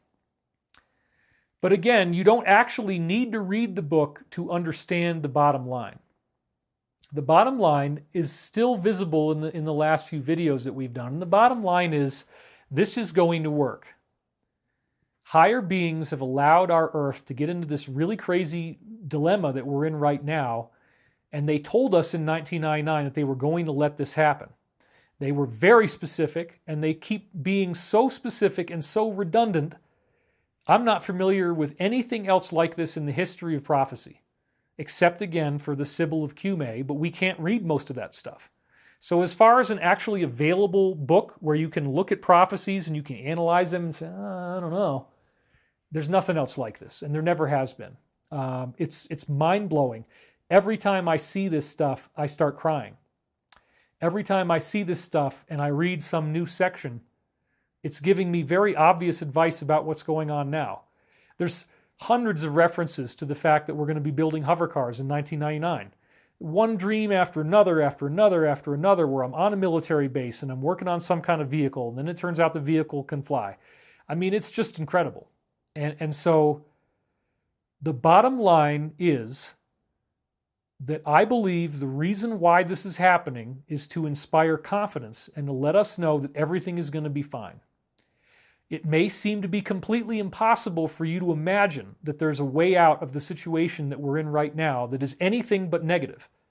It may seem impossible for you to fathom that this global crisis could turn around in our favor because it's not looking good. It's looking very bad. But then when you read what they actually say, they say, no, there's not going to be camps. You're not all going to get herded into this. It's meant to be scary. It's meant to scare you into awakening, but it's not that these things are actually going to be happening. And now, when they are telling me, remember, 1996 through 1999, I was told there was going to be something like an uprising against the deep state and that all of it would be exposed. I didn't have any tangible proof of it back then. And I didn't really see it until 2017 when a certain favorable letter of the alphabet starts talking. Wouldn't you know, there's 17 references all over the place in there. I found like 3 of them. I found, at least 2 new direct references to September 11th. They're amazing. There's a huge 2-paragraph thing on Mike Lindell. They call him Frank McLaughlin. Frank McLaughlin. And then when I thought about it, I'm like, well, yeah, Mike's network is called Frank, and Mick is like Mike, and Laughlin, the L-I-N at the end, is like Lindell. And then the Loft part is actually, could also be pronounced laugh. And he's a really funny guy. So Frank McLaughlin, Mike Lindell. It's there because it's got the name of his network, it's got the Mick for Mike, and it's got the Lin at the end, which is the beginning of Lindell. By the way, Mike and the others get advice from Archangel Michael. Michael actually gives them some counseling. And one of the things that he said was, I'm going to paraphrase and really, really reduce this, but he said that a lot of the people in this kind of category right now have become addicted to doing public appearances. And so if you have a history with substance abuse, you can also get addicted to public speaking. And I did monthly events for 5 years, and now I'm going to do a lot less than that. So again, it's nothing too bad, but they just wanted to make the point that you may not need to do so many events as time goes on, and you may get a lot more done if you don't do as many. I certainly know that. When I was doing events all the time, oh my God, I was never home for more than 3 weeks. And when you live on the road, it really gets hard, and your life doesn't have continuity, and you can't get as much done outside of doing those events. You end up basically doing the events and then recovering from the events and not having a whole lot of time. So, I mean, there's so many things that they've shared with me now through the time loop that are personal that I really couldn't even talk about at all, but they're very, very amazing, and it's really enhanced my understandings.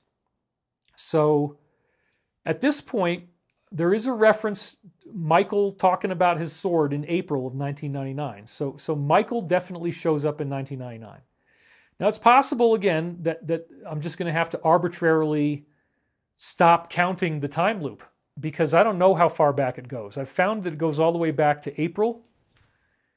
But what I'm getting ready to synergize here, and Michael's given me notes on it, is an entire book of prophecy where everything you're reading is going to be referencing like spikes and all this stuff that makes sense now that didn't make sense back then. I've never seen anything like it. It's totally mind-blowing. And again, in order for me to write this book the right way, I want to analyze the information. Well, in order to analyze the information, I have to commit things to writing that would immediately deplatform this whole thing I'm doing. So the only logical way to do this book now is to hide it behind some kind of paywall, because obviously that's the only way it's going to get out. If I put it out another way, it would be wiped off immediately and you'd never find it. And then I'd lose everything and I wouldn't be able to talk anymore. Because it's that good. It's unbelievably fire, to use a common vernacular. It's fire. This is crazy. You are not going to believe. And then what I end up finding out is, okay, well, yeah, Michael's behind the whole thing. We designed this course called The Disclosure, and Michael wanted to do the extraterrestrial version of disclosure. So you're not only getting the anti-gravity and free energy disclosure, you're also getting the ascension, higher consciousness, how to levitate disclosure. There's a whole thing in here where Michael gives a class on levitation, and I only found it last night. I found it last night. Like, oh my God.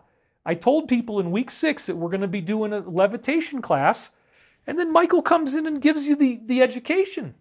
I mean, I am so astonished.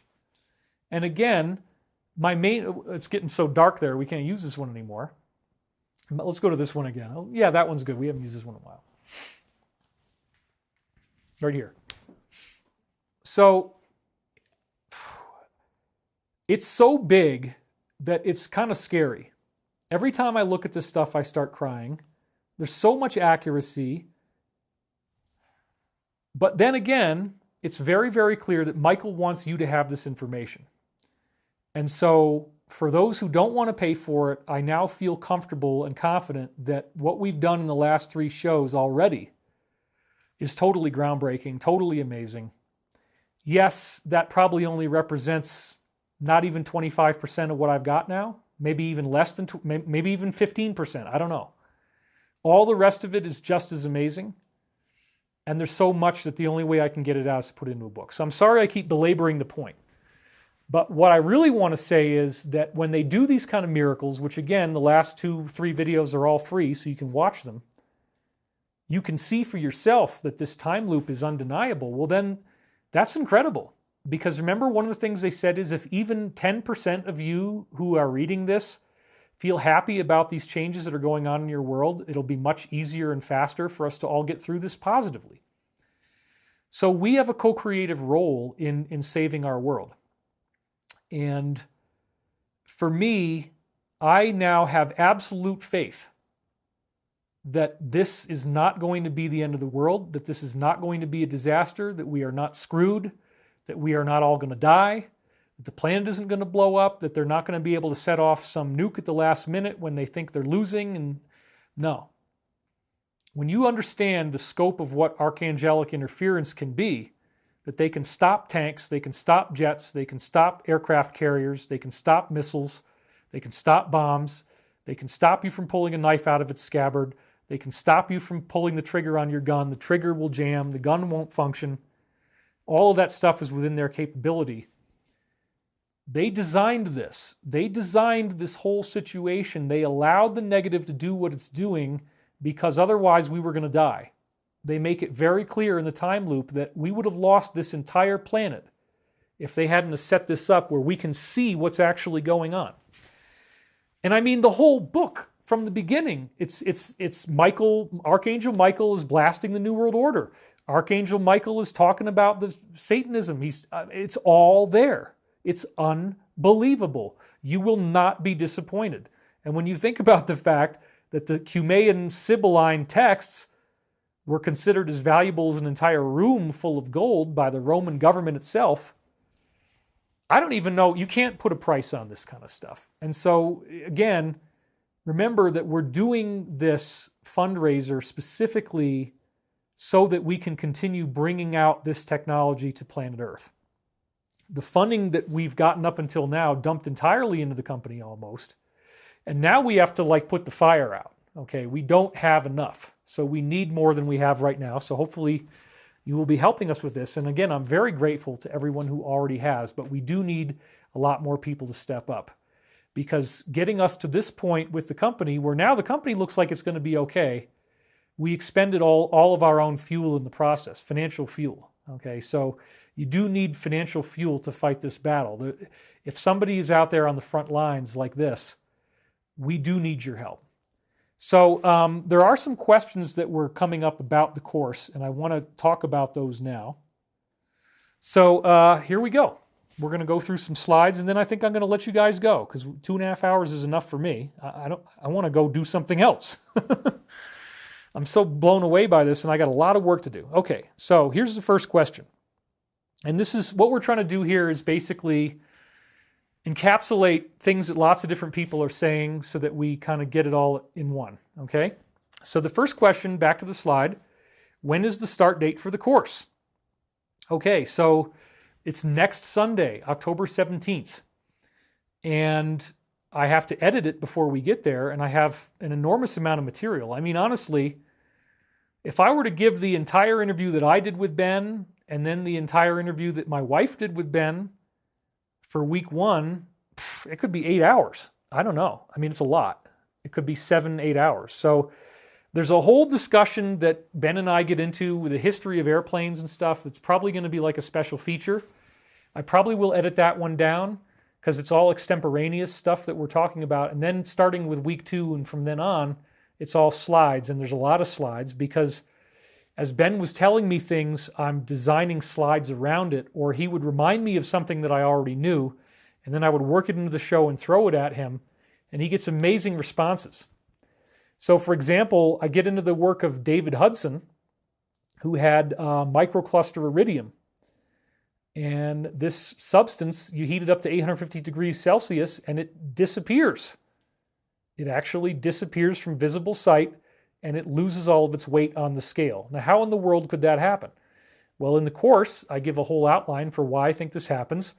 And then Ben kicks in very interesting stuff because, when you get into this exotic technology, it's all about the metamaterials. It's about exotic stuff where you have sacred geometry in the way that atoms and molecules form, and that's called an amorphous metal or a quasi-crystal. So when you go to thedisclosure.com, you look at the website, and you see all this stuff about amorphous metals and quasi-crystals.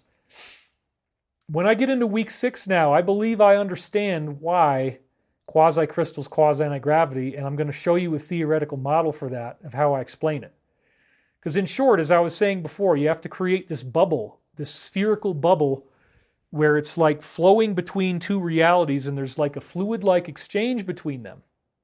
Now, I believe that this bubble could be created with the right, if you have the proper consciousness.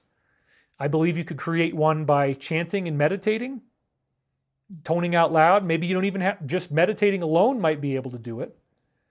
But then when you look at the technology and all the different technological ways and how you could make anti-gravity, I think there's a unified solution, as I've said, and the solution is creating this bubble. Well, Archangel Michael has said, whatever that means, whatever he is, that we will be able to levitate as we go through this global initiation. In other words, right now, planet Earth is letting go of karma. We're all going through a huge, huge karmic alleviation. It will lead to the arrest of the deep state. We are going to find out what they were up to. The time loop makes it incredibly clear that all of this crazy medical stuff that's going on right now, it is all going to be exposed, and everyone on Earth is going to know what they were really up to. Everyone. You're not going to have the luxury of ignorance. That's very much in the time loop. They are so absolutely confident the cabal will lose, they don't even indicate there's the slightest risk that the cabal might win. There is no risk that the cabal will win. There is none. And, how do you trust a message like this? Well, when they show you that they can predict the future 70, 80, 100, 150 times in a row in 1 year, there you go. That's your proof. So that's the long answer to when is the start date for the course. Okay, next question. How and when is the course delivered, and what can I expect? Okay, so here's what we're going to be doing. Although the first 5 weeks are pre-taped, they will be showing up every week on Sunday. And part of it also is that I have to edit what we shot and just get it to its final stage of presentation. So the only reason I did it this way is I knew that if Ben and I tried to do this live, it would be impossible and we would be attacked. So we're so busy with the company and trying to get our money in place and trying to get the prototypes going and all this kind of stuff that it's been very challenging I didn't even know if we'd be able to do this with Ben. Honestly, I had a whole other way of an idea of how I could do this where he didn't participate. And it was wonderful that he came out here to this studio. We shot it here in the studio, and we got the whole thing done in just a few days. It was an incredible amount of work. But it's very, very amazing. In fact, I think it's probably my finest work. So how and when is the course delivered? It's going to happen every Sunday for 6 weeks. The 6th one, if I can keep it to the Sundays, it will be a live stream. If I can't do it on a Sunday for whatever reason, I'll tell you when it is. But theoretically, it'll be the 6th Sunday that I'll do the live stream where I talk about biological levitation. I'm probably going to quote from the Michael readings on levitation in case you didn't read the book all the way through or listen to it all the way through. But again, this is not facetious. I'm actually saying that in light of everything else these guys are telling us, why would they be wrong about the physics changing, making it much easier for us to levitate? And I will tell you this, the physics change already has made it much easier for me to hear the voice of this higher consciousness. I'm now able to have conversation. I was before, but it's very easy now. I hear things all the time now, and it's easy to tell that it's coming from the right place because I've done it for so long. I can definitely tell which is the real one, which is the fake, any type of intruder voice. And again, they in his book, Michael will teach you how to do this. He will teach you how to get in contact with beings like him. Part of it is him educating you. So I kind of feel a little bit embarrassed because I was thinking about teaching you levitation from just the practical perspective of exercises to levitate in the book, Michael acknowledges those exercises, gives us some new ones, but then he also says, well, let's be honest, levitation is a byproduct of ascension. So if you don't ascend, you're not going to levitate, right? Therefore, you got to get involved in the ascension stuff. Well, as far as I'm concerned, this is treasure troves of new material that we haven't seen before. So Michael showed up to help us explain week 6. So again, another aspect of how is the course delivered. When you sign up for the course, you will get an email that logs you in to a portal where you can watch live if you want to, or you can watch the uploads. So after we do it live, we upload it. Sometimes it doesn't happen immediately. I apologize. We try to make it a Hollywood quality re-upload because I am recording on Hollywood quality equipment here. So I record at a high resolution and then I knock it down from 350 gigabytes of data down to 4 so that you can watch it. But it looks great. It sounds great. It's Hollywood quality stuff. So you'll get emails, and again, we had a huge surge of emails over the weekend, something like 2,000 emails. So if you haven't gotten a reply quite yet, I was looking at some of your comments. We're getting to them as quick as we can. Next question. How and when will I receive the Michael Prophecies book? Well, I could be a jerk and say, well, wouldn't you like to know? I have no idea. Okay, all I can say is I'm going to do it as fast as I can because some of the prophecy windows are in 2 or 3 weeks, and they make it very clear that it's 2 or 3 weeks. I have no time to write this book, and yet it's all been typed. It's already in a transcript form. So the next step that I'm going to do is to collate all this data together, cut out the personal stuff. I wanted it to just be Michael, but Michael wants you to learn how to understand your dreams, so sometimes we're going to have dreams where Michael explains to you what the dreams mean. There's going to be some of those in there. And I'm going to have certain times where I will annotate the time loops. So the way I decided to handle the time loops is I'm going to footnote the book. Now there's a difference between footnotes and endnotes. Endnotes are like the bibliography at the back, which I can't stand. Have you ever tried to read a book where there's a footnote and you're like, oh, number 18. And then you got to turn to the back. Oh, there's 18. Okay, that's what he meant. And then, okay, now I got to find this page that I was on again. I hate that. I don't want to do that to you. Footnotes are where you actually create a line in the page, and then below that line is the documentation. So you can read it if you want to, or you can skip it if you want to. So I think when the time loops show up that I'm going to annotate them with footnotes on the page. So if you want to see how it predicted the future, you can, because I think that will help increase the awesomeness of this whole thing. I'm going to try to keep those notes as succinct as possible. When I read the book as an audio book, I'm not going to use the footnotes. So the only way, you're going to have to listen to it and then you're going to have to read the ebook. And if you want to get into all, okay, well, that's where they predicted da-da-da, that's where they predicted. I'm not going to do that in the audio version because it'll drag it down too much. But honestly, like a typical audio book is like 25 hours for 500 pages.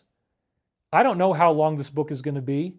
All I know is I'm going to do it as quickly as I can. I may end up driving first before I do that, but definitely the first and main priority is to make sure you have a show on Sunday.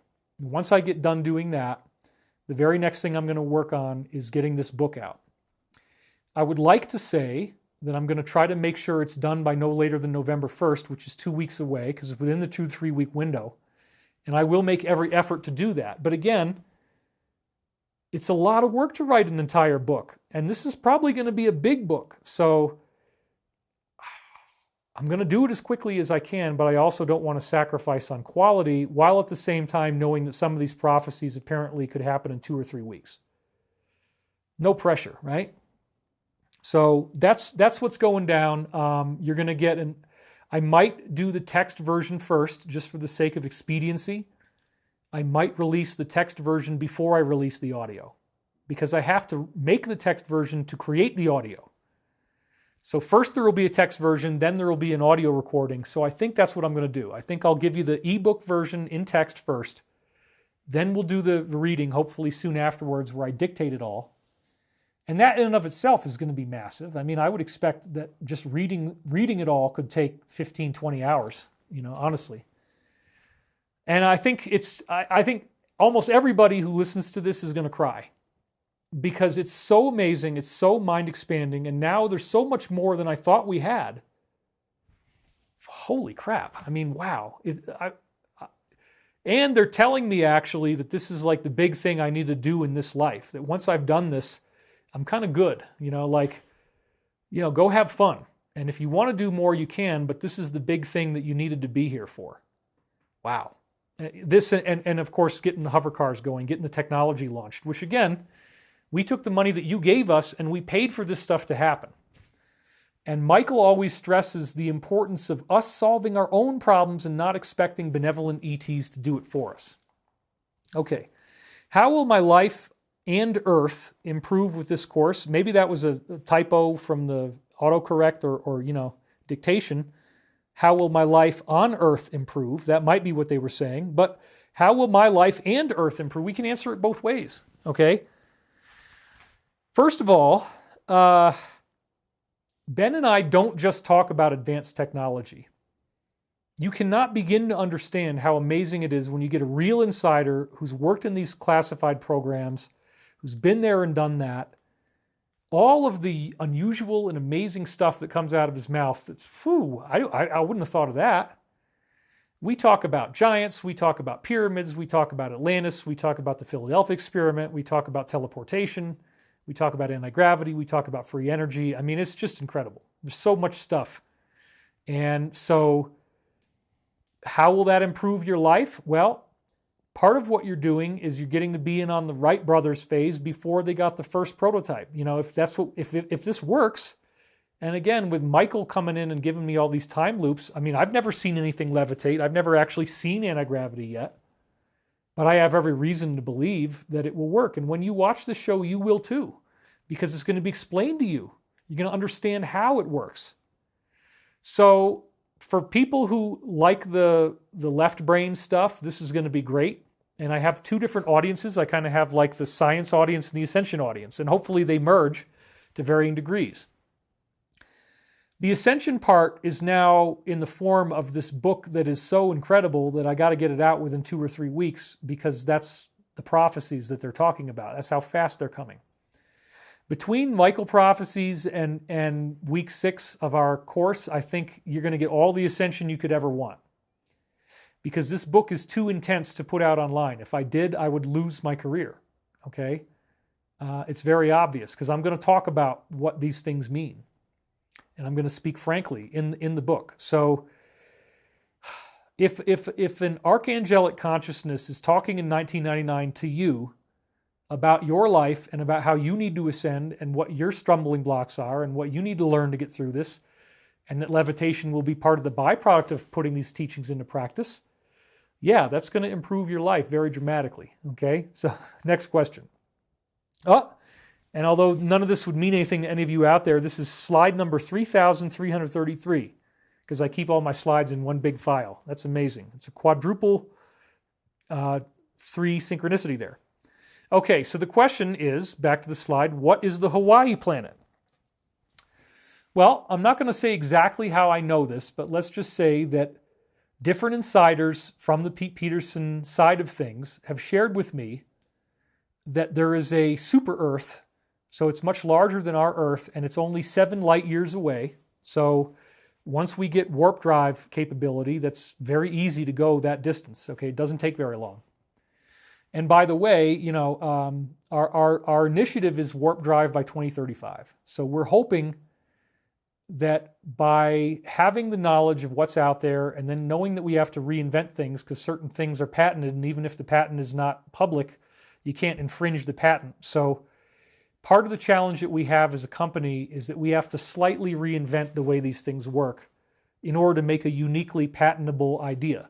We can't use something that's exactly the same as the way it's done on a classified patent, even if nobody's ever going to see that. So for that reason, warp drive is one of the things that we have a good idea of how to reinvent it, but we're gonna need a little more time on that one.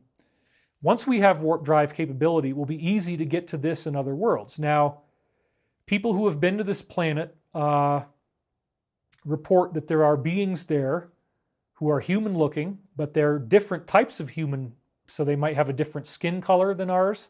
They might be shorter, they might be taller, but they're always going to be a lot more spiritual.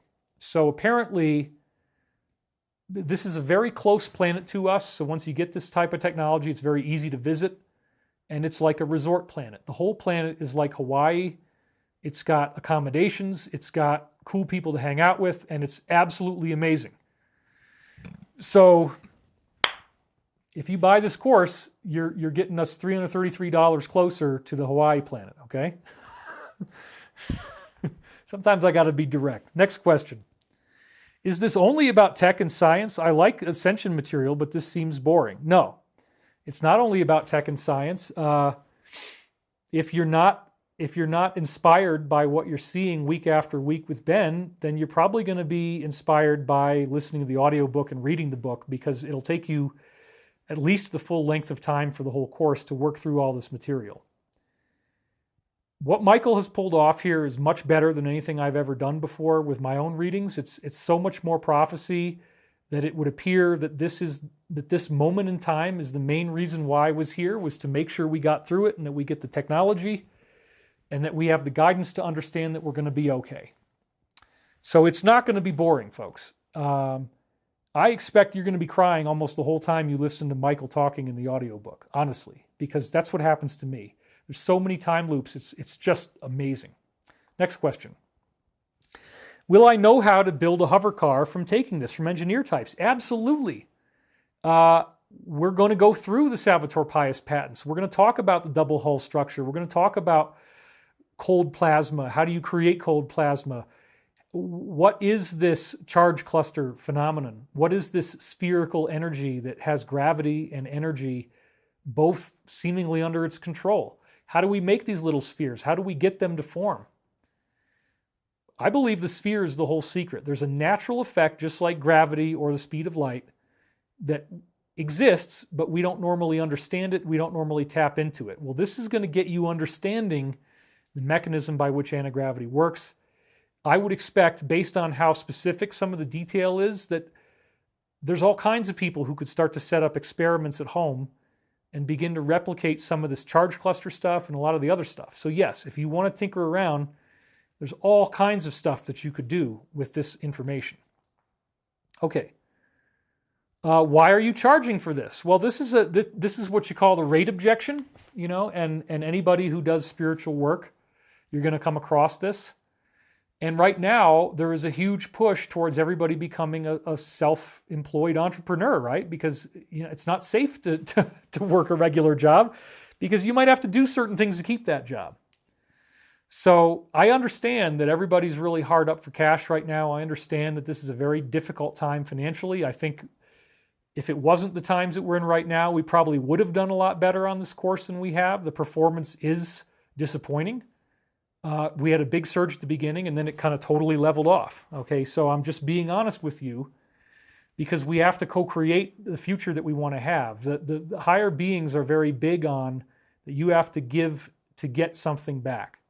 So when you look at the friendship case out of Italy, these human ETs that were contacting the Italians in the 1950s and 60s, the humans had to give the ETs whole truckloads filled with things like clothing and fruits and vegetables. They had to pay for the interaction that they were getting. And so it's a basic part of initiation, actually. A financial payment is an offering of the self, showing that you respect that the material has value and that you're willing to return value in kind for the exchange of energy that you're going to get. And I can tell you right now, between all the videos you're going to see and between this book and then it being an ebook as well and how amazing the book is, I think this is great value. Plus, we have listened to you and we do now have a payment plan. So what that means is you could pay $111, get in now, and then pay $111 a month later if there's even an American dollar to use, I don't know, and then $111 after that. So if the society if the wheels come off the car, I mean, look, we're going to charge your card, but there might not be a financial system to charge a card with at that point. I don't know. I mean, these prophecies are very intense. The next 2 or 3 months are going to be very intense. A lot of stuff should happen during this time, and we do need your help. Your money is not just going into some narcissistic self-gratification mechanism where we go out and, let's get a new Lamborghini and no. What we're doing is we're making our work better, and we're going to continue doing the best we can for you and for humanity. So we use your money in a proactive way to invest in things that allow us to keep helping you and do a better and better job as time goes on. And that's why I have this great equipment. That's one of the things that the previous launches paid for. If I hadn't have made that money, I would have crappy cameras, right? And it wouldn't look as good. Okay, so what elements of the course are interactive? And again, there's just a couple more of these and we're going to be finished here. But I'm going to leave you some great stuff at the end. So please don't leave just because I'm talking about the course. We're going to do a meditation, some good stuff. What elements of the course are interactive? Well, that gets into a special option that we've never done before, which is a VIP option. If you sign up for the VIP package, then in addition to all the other stuff that you already have, we also have a live Q&A with Ben and me where we're going to take your questions and you can submit them by video. So if you submit your questions by video, you have a real chance that you might actually appear in the show and become a part of history in the making, because everybody's going to want to talk about this once the hover cars actually work, right? Once we have a working prototype, everybody's going to be excited about it. But right for now, we know that we can do it. He's done it before in classified programs, and so we know exactly how to do it, but we have to get there. So that takes money. And the VIP option allows you to pay a little bit more and get something extra where you might be seen in the video and you get to interact with us. We're going to take as many of your questions on that one as we can. When is it going to be? That's probably a function of when Ben and I can get into the same room together. And if things get totally crazy and that becomes impossible, then I guess we'll have to phone him in or something. But, hopefully we'll get together in the same room. Okay, what bonuses are there? That's the next question. Well, we have a lot of bonuses. We talk about 5 different races of ETs on Earth that have actually died here and left behind their remains. And somewhere between that concept and the concept of Archangel Michael being an energy being, we haven't created it yet, but we're going to create some kind of inspired visionary artwork that's extraterrestrial related, and I will actually sign each of these. So you'll get a signed autographed copy mailed to you from me. So you'll get a little bit of my energy and you can put it on the wall if you want. So now we just have to make it good enough that it's worth putting on the wall, and we will. Additionally, the bonuses include, as I said, this Archangel Michael ebook, which I probably am going to end up getting it published as a regular book in the future. But again, even under the most optimistic timeline, you can't get a book out faster than in about 8 months. And these prophecies in some cases are only a few weeks away. So it's going to be a full-length book, full-length audio book, and there's also going to be the meditation where Elizabeth and I get together and talk about techniques that can activate your higher consciousness, techniques that can increase your spiritual protection, and optimize your ascension process. Because if all this stuff is real, then we really want to be on the cutting edge. We want to know that we're getting the right practices, the right information, we're eating the right food, or right within whatever the beings would be willing to say, the optimal, okay? Okay, so the next question, how is this course different? Because we answered the VIP one already. How is this course different than your previous courses and live streams? Well, it's very different. First of all, there was only one other course where I was interviewing someone else the whole time, and that was Path of Light with Danny and Brinkley. I've never done a course where I actually bring out an insider in this format. So again, you're looking at probably 20 plus hours of great material just with him. I'll have to find out how much it is. I don't know yet. It might be less than that, but it'll be around 15 at least, So how is it different? Well, I'm bringing out an insider who's new, so that's different. You've never heard from him before, We haven't even shared his real name yet, much less the name of our company or anything like that. And we didn't want to until we got financed, and we're very, very, very, very close right now, but we're not there yet. So our company is still on fumes at this point, okay? It's precarious. I think it's going to be fine. It looks like we have enough capitalization that will be okay, but still, even right now, isn't it interesting that I got to go right to the last show and hang it out there, and we still don't know if our company is going to be financed by the time the show starts next week. Do you think I'm happy about that? No. Do I have any control over it? No. Okay? But it's very different because, first of all, we have a whole book of time loops from a cosmic consciousness that's speaking to you about your ascension and uses the prophecies as a way of getting your attention and letting you know that you can have faith in this, that it's credible. So it's very, very different. Everything about it is different. So then the last question here, can you tell us the names of some of the extraterrestrial, extra-dimensional races that you or any of your insiders have been in contact with? No. The answer is no. No. Now, why? Okay, I myself know very few names. I got one name about a certain race, and I know that that's the name for that race. That's what they call themselves. And they're kind of like a helper race, and they go around and help other people, and they're actually, believe it or not, they're like Oompa Loompas. And so the funny part is that, like Pete Peterson, for example, you find out that they don't, the deep state, the government, whatever you want to call it, they don't usually call people by their actual name of like what they call themselves. They come up with these weird shorthand names for them. So if you have an insectoid race, they might call them the bugs. They might call them the crickets. They might call them the mantis people. There's all different types of ETs that are human looking but have white skin that they call tall whites because they're simply tall and white colored. So a tall white, this is one of the things that's caused great confusion, is that they used the term tall whites to describe several different races of ETs. So you might see one story about tall whites and then read about tall whites somewhere else and it's something else. Well, that's because, they basically just did it this way. So reptilians, they might call them reptilians, they might call them reptiloids, they might call them Draco, they might call them Draco. What do they call grays? The only thing I've ever heard grays called is grays, honestly, or little people. I don't recall ever hearing a name for the grays, of an actual name of their race. Yeah, I guess they're from Zeta Reticuli, so you could call them reticulans. Maybe they do that.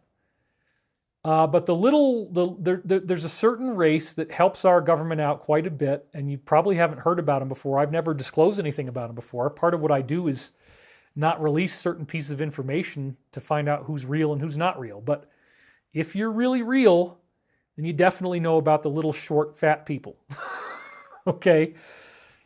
There's little round people, and according to Pete Peterson, when you travel at warp drive for long periods of time, it's going to do weird things to your body.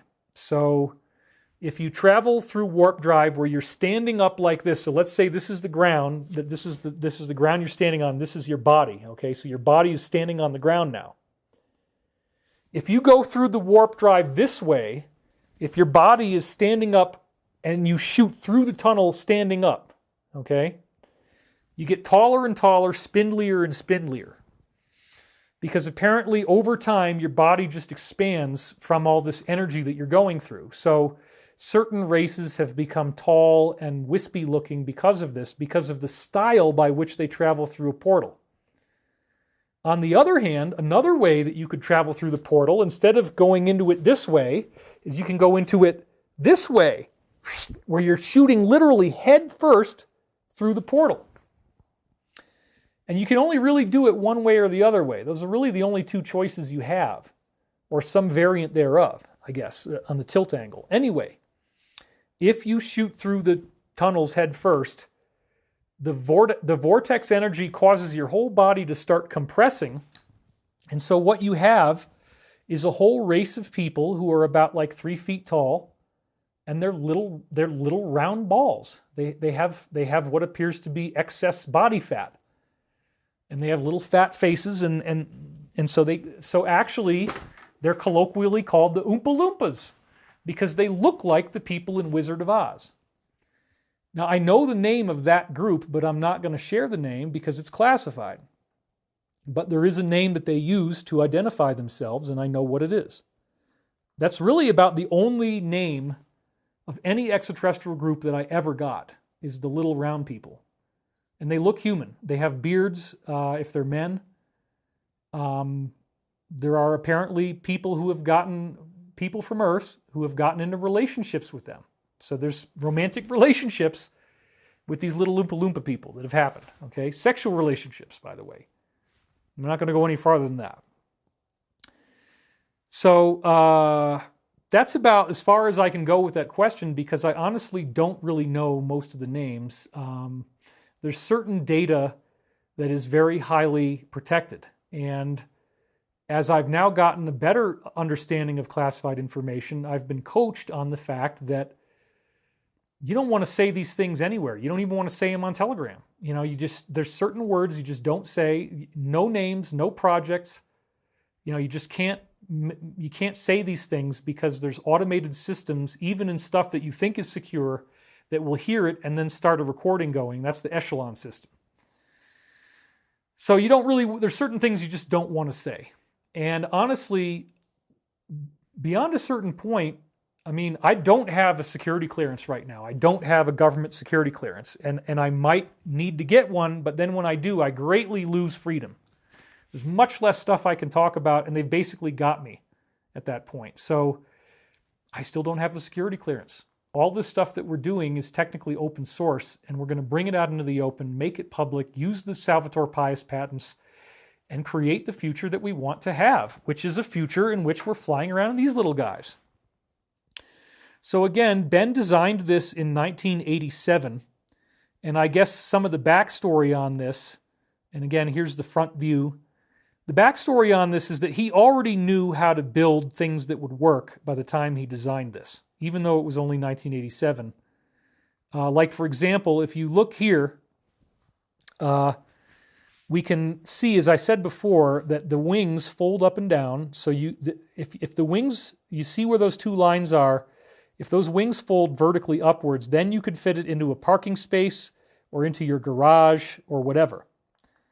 And when you look at those engines coming out the back, this is going to use different types of propulsion. Part of what it does is it shoots, I guess, a gravitationally based propulsion out of these emitters at the back that you can see there. It's going to be like a kind of an electrostatic kind of emission. So there will be like a plasma corona around this thing. And then the wings actually use an augmentation. So you augment anti-gravity with air. And that's really fascinating, which I hadn't really thought of. But this is, again, based on tried and true methods that really work. Okay, so it might not seem believable to you. You might not feel that we're ever going to get to the point that you would have a hover car. But this is absolutely real. So let me go in tight again here. So this is it, folks. We're at the point in our planetary journey where the negative has been exposed. They're soon to be defeated. That's going to be the most exciting adventure of all time. Getting to see tribunals, getting to hear the whole thing laid out, going through this mass, cathartic, horrific experience where everybody's like, wow, how could we have been so stupid? How could we have ignored this for so long? How could we have not seen this? You know, you don't win a nuclear war, right? That's so stupid, right? Let's just blow up everybody because their government sucks. No. This is the future. We are now at the tail end of an incredible initiative that has been done by people here, probably guided by Archangel Michael and others, whatever that means, whatever Archangel Michael is. It appears in some of these time loop things that are in the Michael Prophecies book that they know who they're working with, and that there's a lot of people here who have access to this Michael, whatever the heck Michael is, okay? So now, last but not least, I want to leave us with the global peace meditation because, as you saw in the last week time loop, there's some very, very scary prophecies. For example, the La Palma volcano, you know, that's if the top of the volcano comes off, it could be like a bowling ball when it hits the water, and then the strike is the East Coast. So they use the bowling ball analogy at the end of one of the last shows. So that's a very real threat. We talked about how there's signs of artificial heating going on around the volcano, as if someone is using satellite microwave beams to try to make it go off. And we've been hearing about this plan of theirs for many, many, many years. Fulford's been talking about it since 2007. They wanted to blow up La Palma and tsunami the east coast of the United States. I highly doubt that will be allowed to happen. But we definitely want to take precautions and make sure that it doesn't. So without further ado, let's go into this meditation. Okay, so I'd ask you now to close your eyes. Keep both feet flat on the floor. Take a nice deep breath. And breathe in. And hold it for a moment. And then let it go. Visualizing our planet moving through these very stressful changes with grace and ease.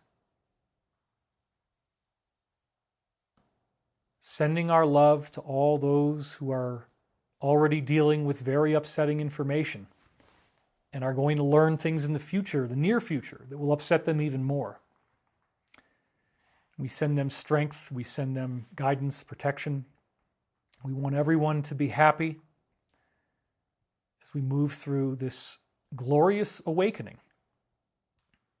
For the darkness is not the end. The darkness is what we needed to finally become aware of who we are and what we're really doing here.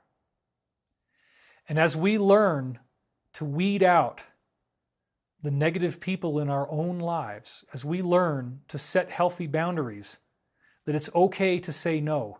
It's okay to hurt someone's feelings if they're hurting you first. It's okay to draw that line and say, this is where you cannot cross. This is a basic part of being an adult, and it's a basic part of our world as we go into fourth density. We now understand that evil exists and what it's capable of, and we reject all those negative entities that would try to drag us down and make our lives a living hell in any way that they can. We banish those extraterrestrial forces from this solar system, never to return. They are not allowed to feed on humans anymore. They are not allowed to harvest us. They are not allowed to use us for their own evil purposes. As we step forward into this new tomorrow, we have great confidence in the positive success, thanks to Archangel Michael, thanks to what we have now seen and what we will soon be able to read and listen to. This incredible hundreds of pages of downloads from some cosmic intelligence with the most simple message: just be nice, learn to forgive, learn to love one another, and your planet will naturally move through this period of seemingly great distress and seemingly great crisis. We ourselves take the power back. We ourselves step up and do the right thing. We ourselves become the future we wish to see.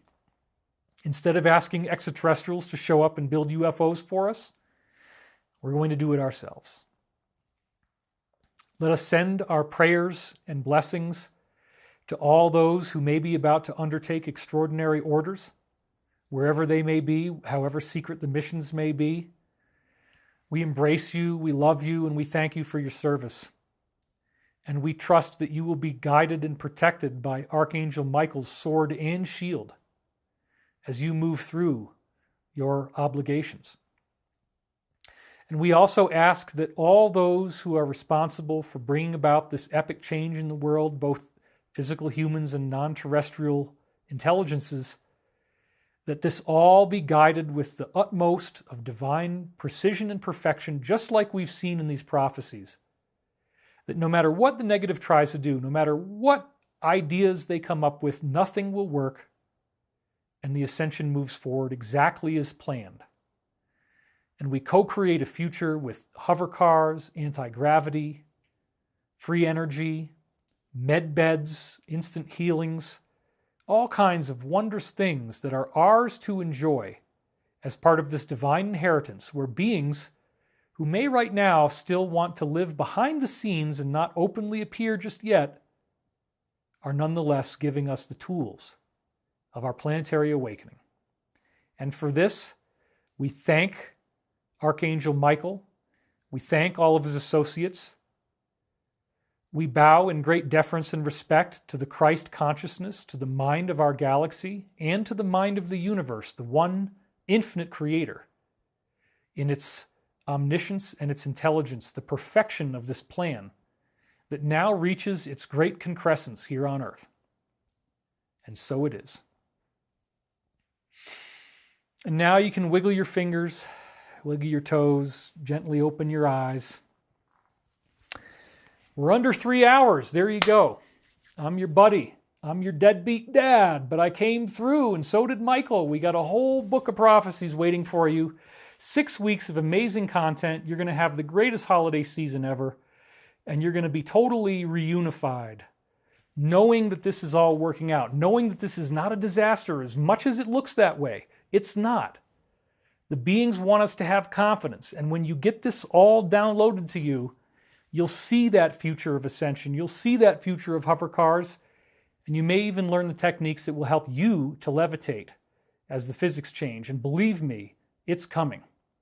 Thank you, everyone, and we will see you at thedisclosure.com. Sign up now.